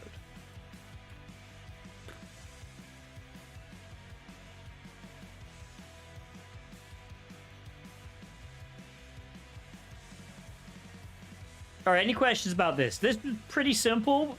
To get execution was very simple. Honestly, this was just it's just a small modification to actually get output. And I tried for ages to just get something to display and couldn't. And so I took the easy way out by using ngrok. And, you know, doing this and just getting a full shell, which seemed to work nicely. But it wasn't the quote unquote best solution. And it turns out this was the best solution. I mean, what is ngrok? Oh, ngrok's amazing. Ngrok is a free service. It's slightly limited, but what happens with ngrok is you install it and you give it your API key, and again, it's free. You can, as long as you register, you can get an API key. And then what you can do is you can tell ngrok, hey, I want a TCP connection on port 4444. So if I run that, what ngrok will do is it will it runs on your system, but anyone connecting to 0.tcp.ngrok.io at this port will get forwarded to whatever your local host is on port 4444. So, word of warning, it's dangerous, especially if you're streaming. Luckily, I have nothing running on port 4444 right now. But if I did, right, if anyone in chat tries to connect to this, ngrok will try and connect you to my local 4444. Yeah, exactly. Don't forget to yes, I will definitely turn it off. There's who's connecting? there's somebody connecting through. Anyway. Yeah, you can so if you run ngrok, I don't know why I've got it set to this. I think I have to install it, but like if you run -h, you can just run HTTP. Like you can just start an HTTP tunnel if you wanted to. You can use TLS. All right. So there's a lot of stuff you can do. On the free version, you're technically limited to only running it one at a time. However, that's not actually true. You can set up a config file, which can start different services at the same time. But honestly, in most cases, you only need one service running. But ngrok is really, really useful if you don't have a public IP address and you need something to connect to to your service. It's very, very quick. It's very, very nice, and it gives you a random. It usually gives you a random domain and IP and port every single time. But again, that wasn't really the way you were supposed to solve this. I just couldn't be asked to figure it out.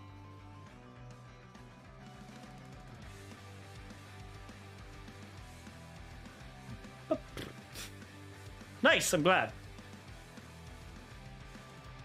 Yeah, again, it is technically a free service, but obviously if you're using it a lot, I would advise paying for it, if you can.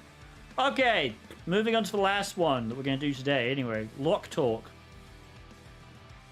Who got screwed over by Lock Talk in chat? Who did not figure out Lock Talk?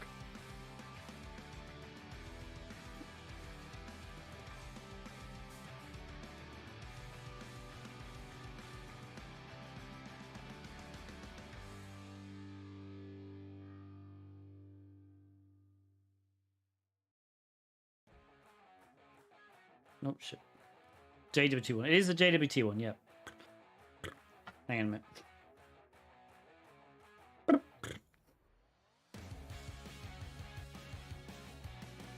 I am just going to do...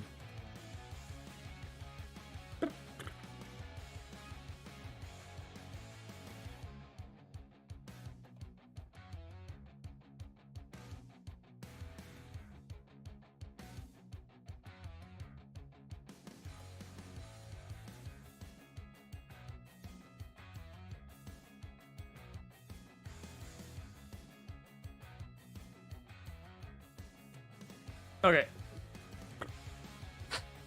So, Lock Talk, yeah, the JWT one. Lock Talk very likely pissed a lot of people off. So let's look at the Docker file.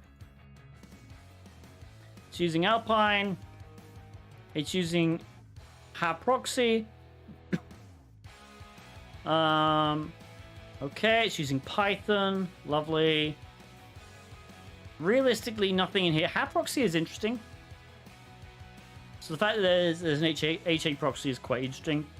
It has conf and challenge, build Docker, nothing. All right, so let's look at the conf. So this is a proxy server. It's a reverse proxy server. Basically, just put it in there to protect stuff. And it looks like basically it's quite simple. If the HTTP request, HTTP request will be denied if the path begins with /API/v1/get ticket. Okay, very simple. Now let's look at run, which just creates the app. Config, so it has a flag here. Generates a JWT secret key using RSA, the size of 2048. And then if you look at the the API routes, we have get ticket, which generates a JWT token using Python JWT here. So it uses it using the current JWT secret key. So again, that secret key is pretty secure. It's generated, it's RSA 2048. Okay, so it gives you a role of guest and a user guest user. You then can access with a authorized role of guest or administrator the chat interface, which does some stuff, and then you have the flag, which only the admin can interface with. Okay. Honestly, that's pretty much it. The authorized roles you can look through. It grabs the authorization token out of the header. If there isn't a token, it says it's missing. It uses JWT verified token. Passes the token. It passes the secret key. Make sure it's using PS256. And then grabs the user role out of the token. And if the user role is not in the roles, it gives an error. So who didn't? Well, there were stages to this one. And there's requirements.txt. Yes, there is. There's requirements.txt in the config. That's very useful as well. But we'll get on to that. So who didn't figure that one out? Who didn't figure this one out? Because this one was quite difficult.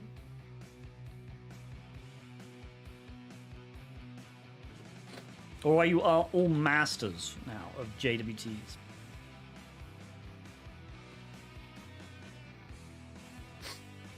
Well, let's go through the basic, because there were two parts to this.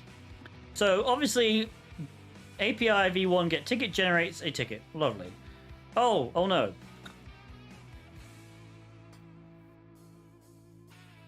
So if we try and get a ticket, it's forbidden by administrative rules. Well, this is the server. This is this.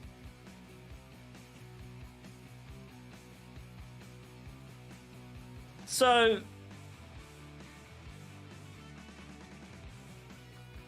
this basically means we can't get a ticket. Right? This is where a little bit of knowledge about how Flask handles certain requests comes in. So it turns out if you just put 2 slashes, you can get a ticket.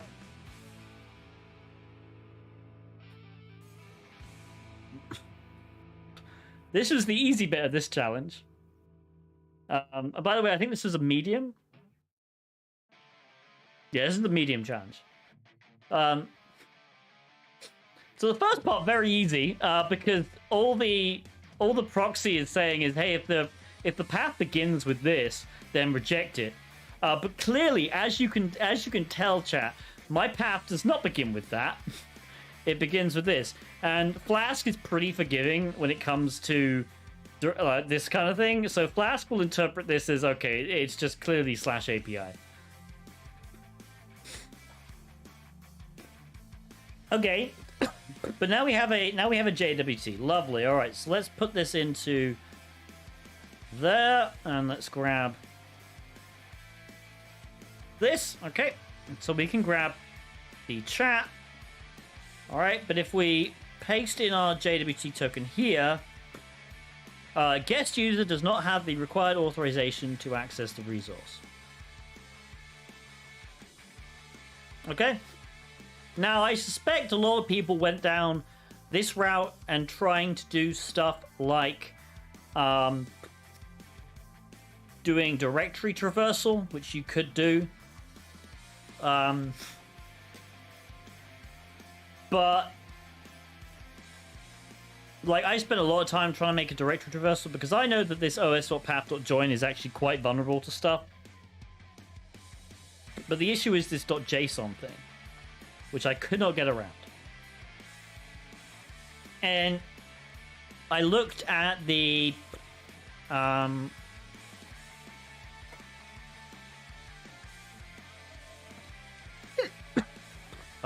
here. I looked at the JWT code. I was like, okay, is there any vulnerability? No, it is checking the JWT properly, right? So it's generating it using the JWT secret key, and it is checking it properly. So in the authorized roles, if we go to the middleware, it's extracting it from the authorization header, and the verified JWT is fine, right? So it is verifying, it's passing the token, it's passing the secret key properly, it's telling it, hey, I'm using this algorithm. So it's not a vulnerability in that. And so that was kind of like, okay, so what am I missing here? And this is where the requirements.txt comes in. Because if there's a requirements.txt in these challenges that tells you it's using a very specific version of a library, you should probably check out that library. And so what I did was I Googled, okay, Python JWT 3.3.3. Okay, oh, interesting. Vulnerable to token forgery. There's a CVE. Let's search for the CVE. Okay, there's a proof of concept.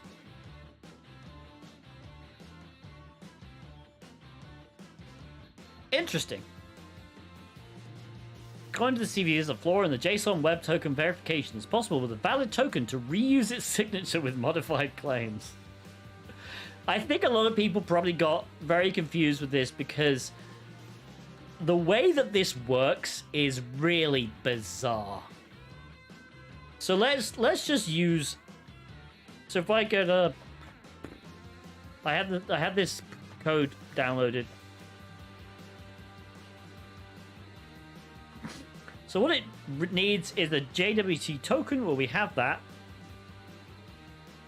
right? Let's put this in repeater.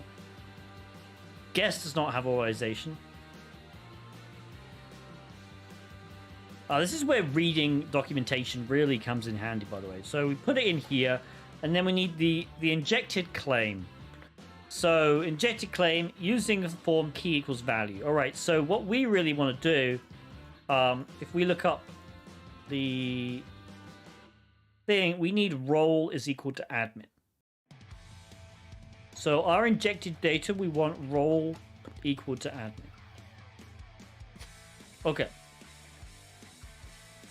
Now, I bet what a lot of people did was they copied this. Because they were like, new token. Okay, here's the new token. Copy that. Oh, crap. Send. Verification failed. Okay. That's what I bet a lot of people did. And if you didn't read the documentation and that's what you did, this is why it's a lesson in reading documentation. So the return value is a mixed form of JSON and compact representation. You need to paste the entire value. This was wacky as fuck. So basically, we copy this entire value and we place it here against all rules of nature and whatever the crap this is. This makes no goddamn sense, okay? This is just weird. But if we do this and we send it... Oh, wait a minute. Oh, I need administrator. Hang on. Administrator. Alright, 2 seconds. 2 seconds.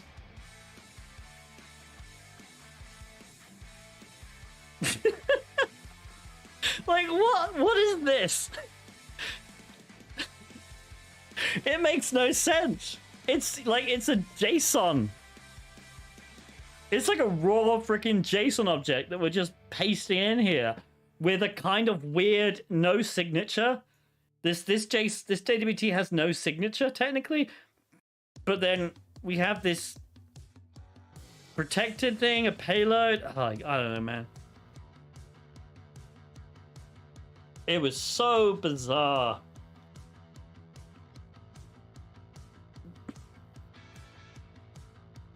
What was the CVE? The CVE was 2022 39227.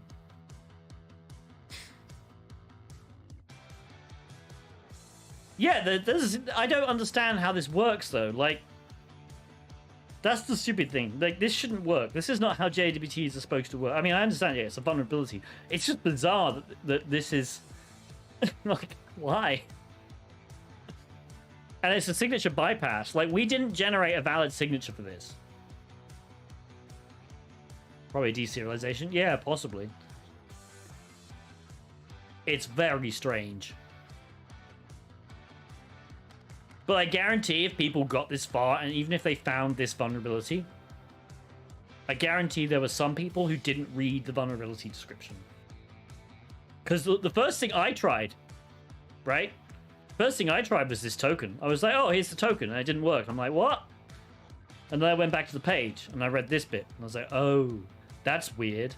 That makes no goddamn sense.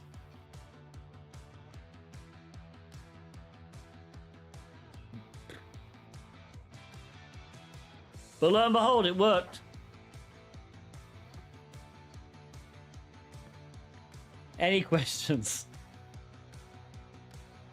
We have time for a marble race. That was all I had for you guys today. We've done the stream.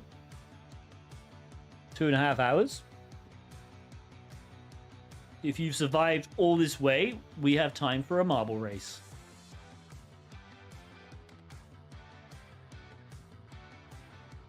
But are there any questions about what we just did?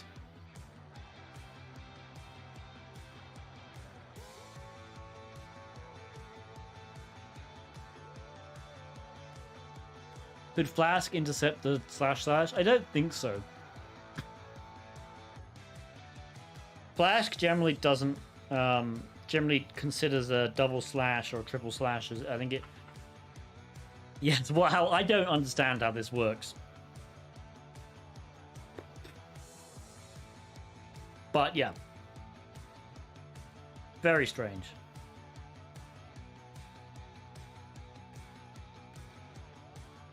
And honestly, like the HAP proxy thing, I don't understand why this flag has, like, that bypass was very simple. That wasn't even difficult. Like, I just looked at it as like, oh, okay, well, yeah. I mean, just put an extra slash in there. Anyways, that was all I have now. Well, next week I'll probably do testimonial, serial flow, Persitron, Apex Survive at some point.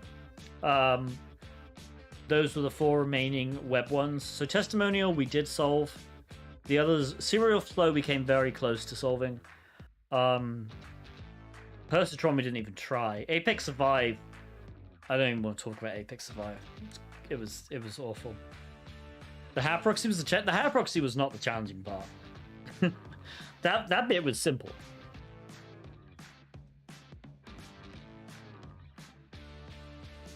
The HAP proxy just made me think request smuggling. I think Persitron was request smuggling.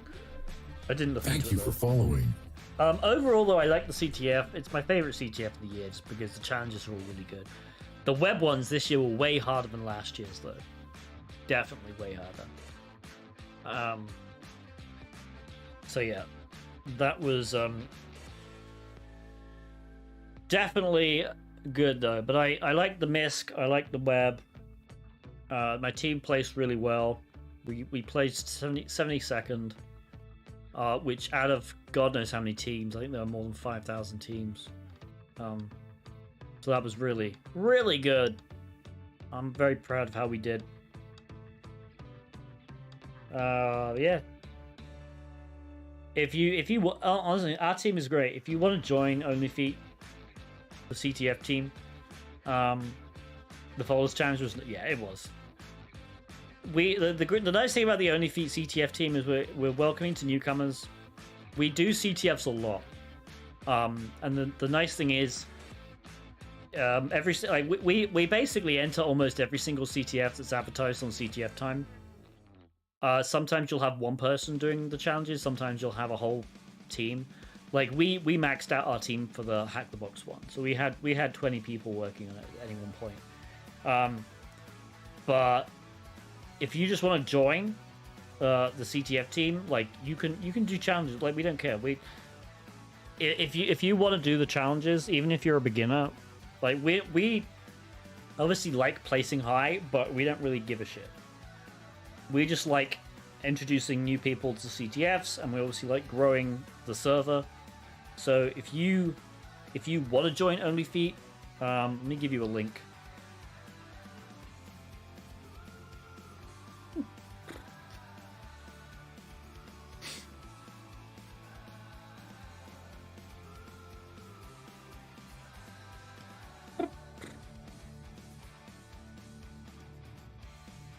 Alright, so I'll show the link on screen. Very simple. Discord.gg/onlyfeet. Yeah. Just basically, see, the CTF roles are hidden by default because obviously the way we do it, we have a huge section of the Discord server dedicated to CTFs. But if you want to join the CTF team, just make a post, make a message in the general like chat area. We'll add you. The only thing we ask is if you want to like do CTFs with your friends at one point, just remove the CTF player role, so that you're not like tempted to like look at the server. Like we don't give a shit. If you want to go do a CTF with another team, that's absolutely fine. Just please leave the CTF player role. And if you want to come back, fair enough, do that as well. We're very open. We just enjoy like we have voice chats for CTFs. We have a few of them. So like if you can just watch people do CTFs and learn. It's a good experience, I think, for newcomers. Also, we have the best CTF team name ever. So there you go. I want to ask you about something. How can I type a rat manually? I couldn't find a realistic... What do you mean a rat? Like remote access? Is that what you meant?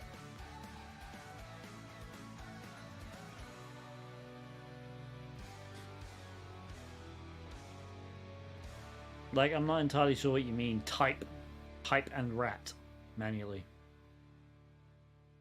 I mean, you like coding a remote access tool?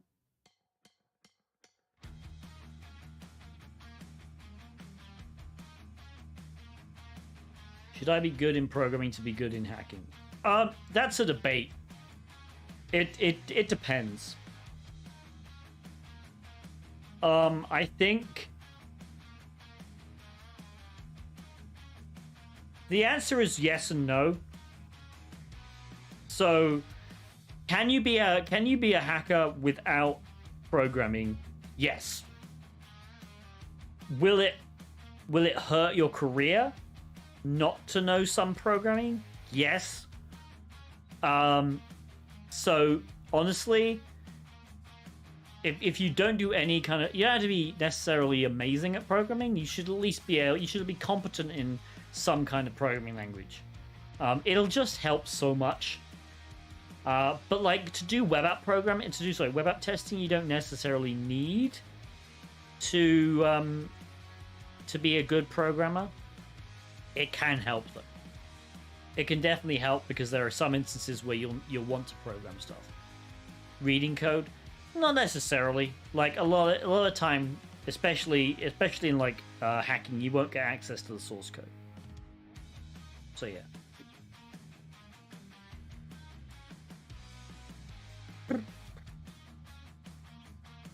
All right, let's do marbles. Gonna hide the display.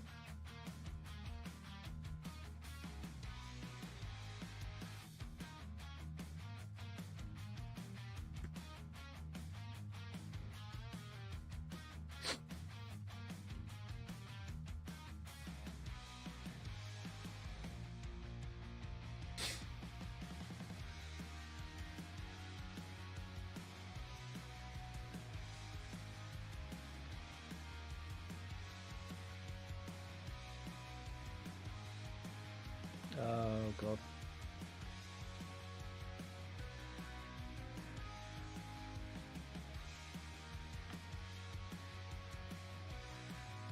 Okay. So again, this is only really working for people on Twitch.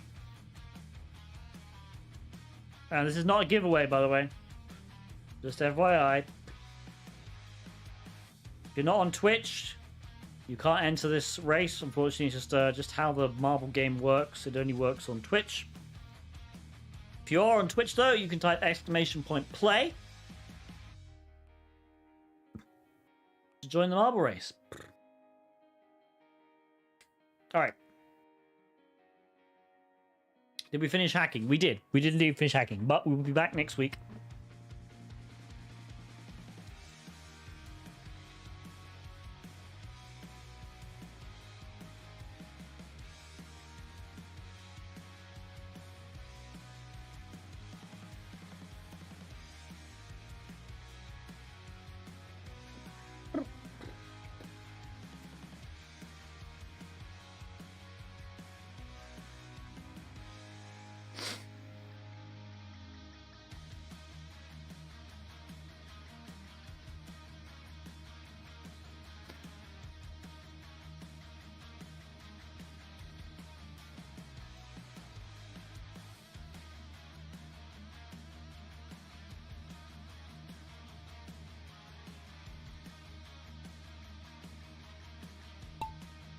Okay.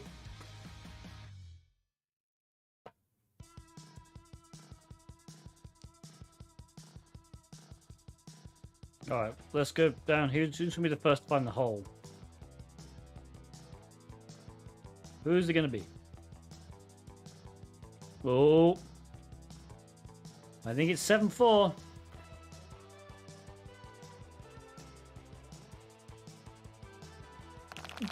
Oh my goodness.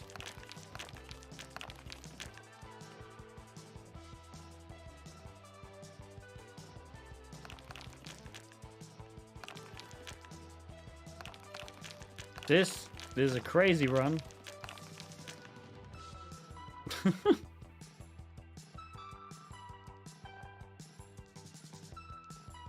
Oh, I'm in the lead. Hooray!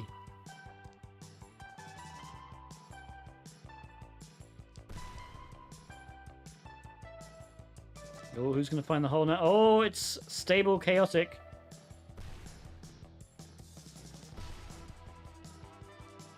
And now Chasm and Island Hugger.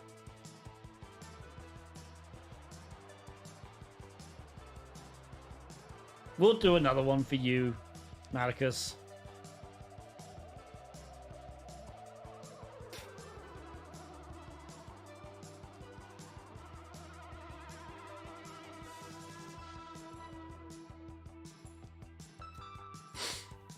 All right. Oop.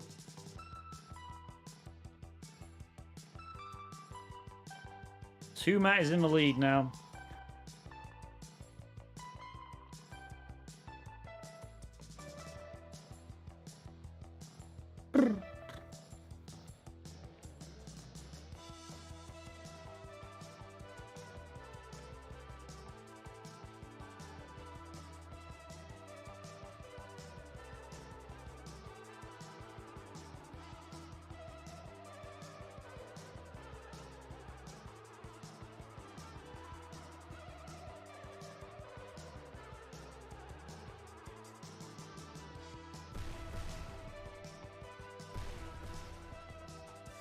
Damn, I gotta check something.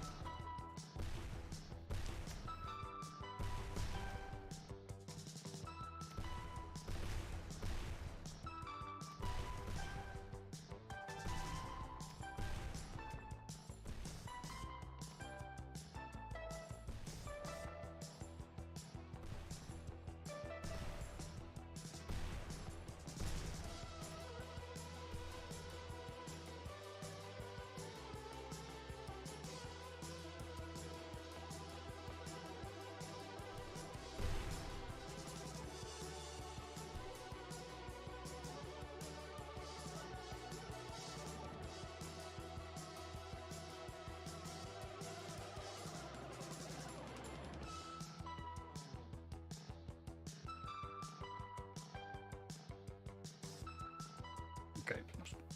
Right. Who's Stable Chaotic? I think is still in the lead.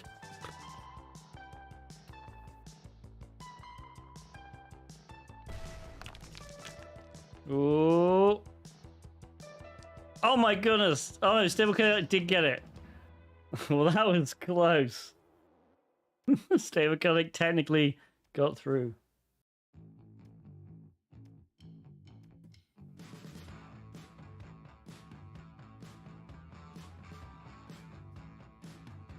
New subscription received. Dispensing gratitude. Just a guy. Gratitude dispensed. Thank you so much. Thanks you for the gifted 12 sub. months. Folded hands. Hope you're enjoying the stream, everyone.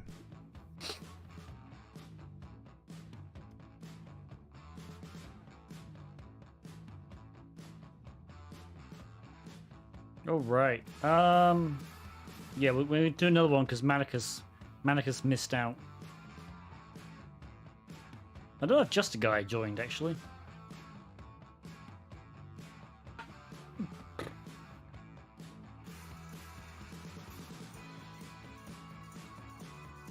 You were whining. All right. I don't see Just a Guy. All right, we'll do another marble race.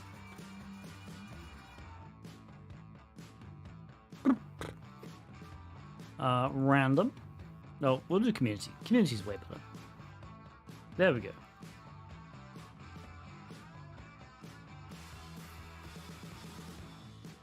All right. So, here's the deal, chat. Exclamation point play. Manicus, you better freaking join. There we go. Exclamation point play in Twitch chat if you want to play.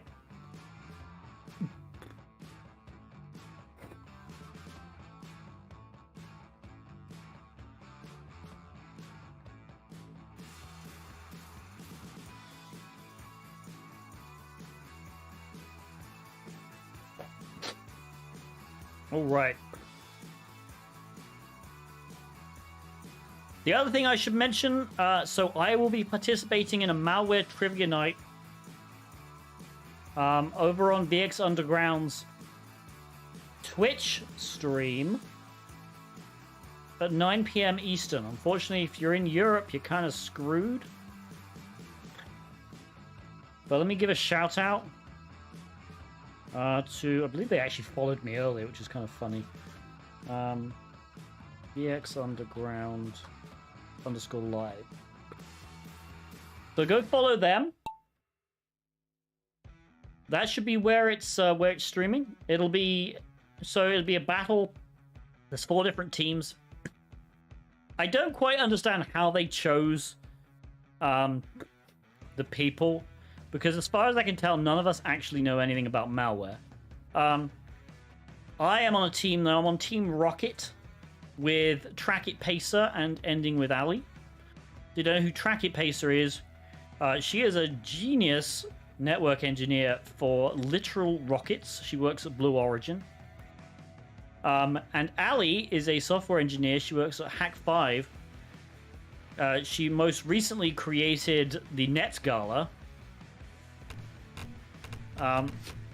So I am I'm quite literally the loser of the team in terms of talent. So I'm basically I'm gonna be riding their coattails to victory, but it's gonna be fun.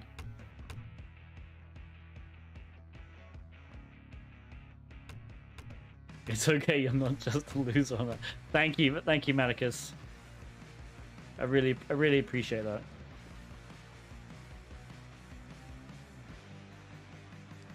So yeah, it's gonna be fun. And yeah, I believe I don't really know many of the other people. I don't think I can say much. I know one of the other people on the team, but I'm not entirely sure I can say anything. I don't know if they're a very private individual. Let's say that.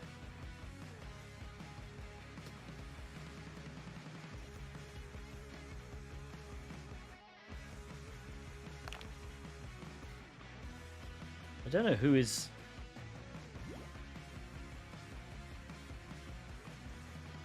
Oh, it's Hex. Yeah, Hex Sassy. I came 4th. That's good. Well done, Ecstasy.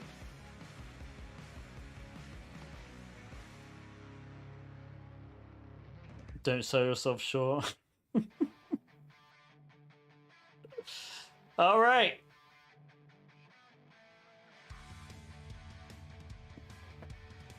So if you are online tonight, 9 p.m. Eastern Time,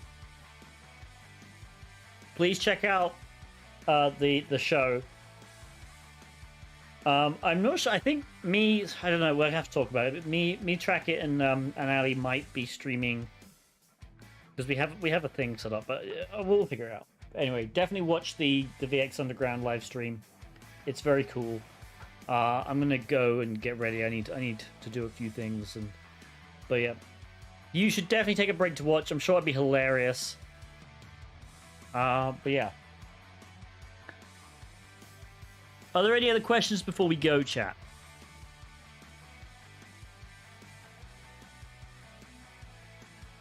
The show for what? It's a malware quiz show.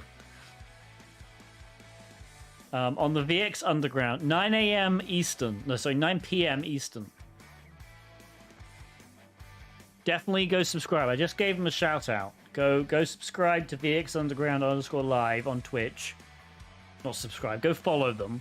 Obviously, I don't know if they have subscriptions enabled, but go follow them at least so you have alerts when they go live. But 9 p.m. Eastern is when the quiz show will begin. It'll be, I'm sure, a lot of fun. But I mean, if you want to support me, please show up. If you want to support Track It and Ali, obviously show up. It's EST. It's 9 p.m. EST. It is in 4 hours' time, basically. So use that information. But should be a lot of fun. Who are we going to raid? Who is currently online? Well, Ali's online, so is Trash Puppy. But let's see who's... Trash Puppy's probably going to end her stream soon, I imagine. She has been streaming almost 6 hours. We're gonna raid Ali, I think.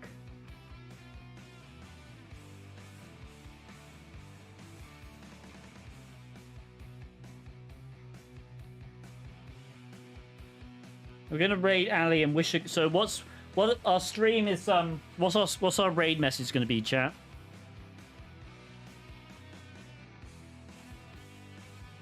Our raid message is going to be Team Rocket blasting off again. Alright, I've just pasted it in chat. Copy my message. I paste it in Twitch chat. Okay. Copy the Team Rocket's blasting off again. Yeah. Get ready with it. Okay. Are you ready? Let me put the stream ending up. Please, obviously, follow me on Twitter. Join the Discord server. Subscribe to the YouTube channel. And obviously give me a follow on Twitch if you're not already following me on Twitch. I will see you all on Monday for Start Mentoring Monday. Other than that, I hope everyone has a great weekend. We're going to raid Ali. Please paste that Team Rocket blasting off again. Paste it in Ali's chat when we raid, alright? That's how it works. Alright, everybody. See you in a bit.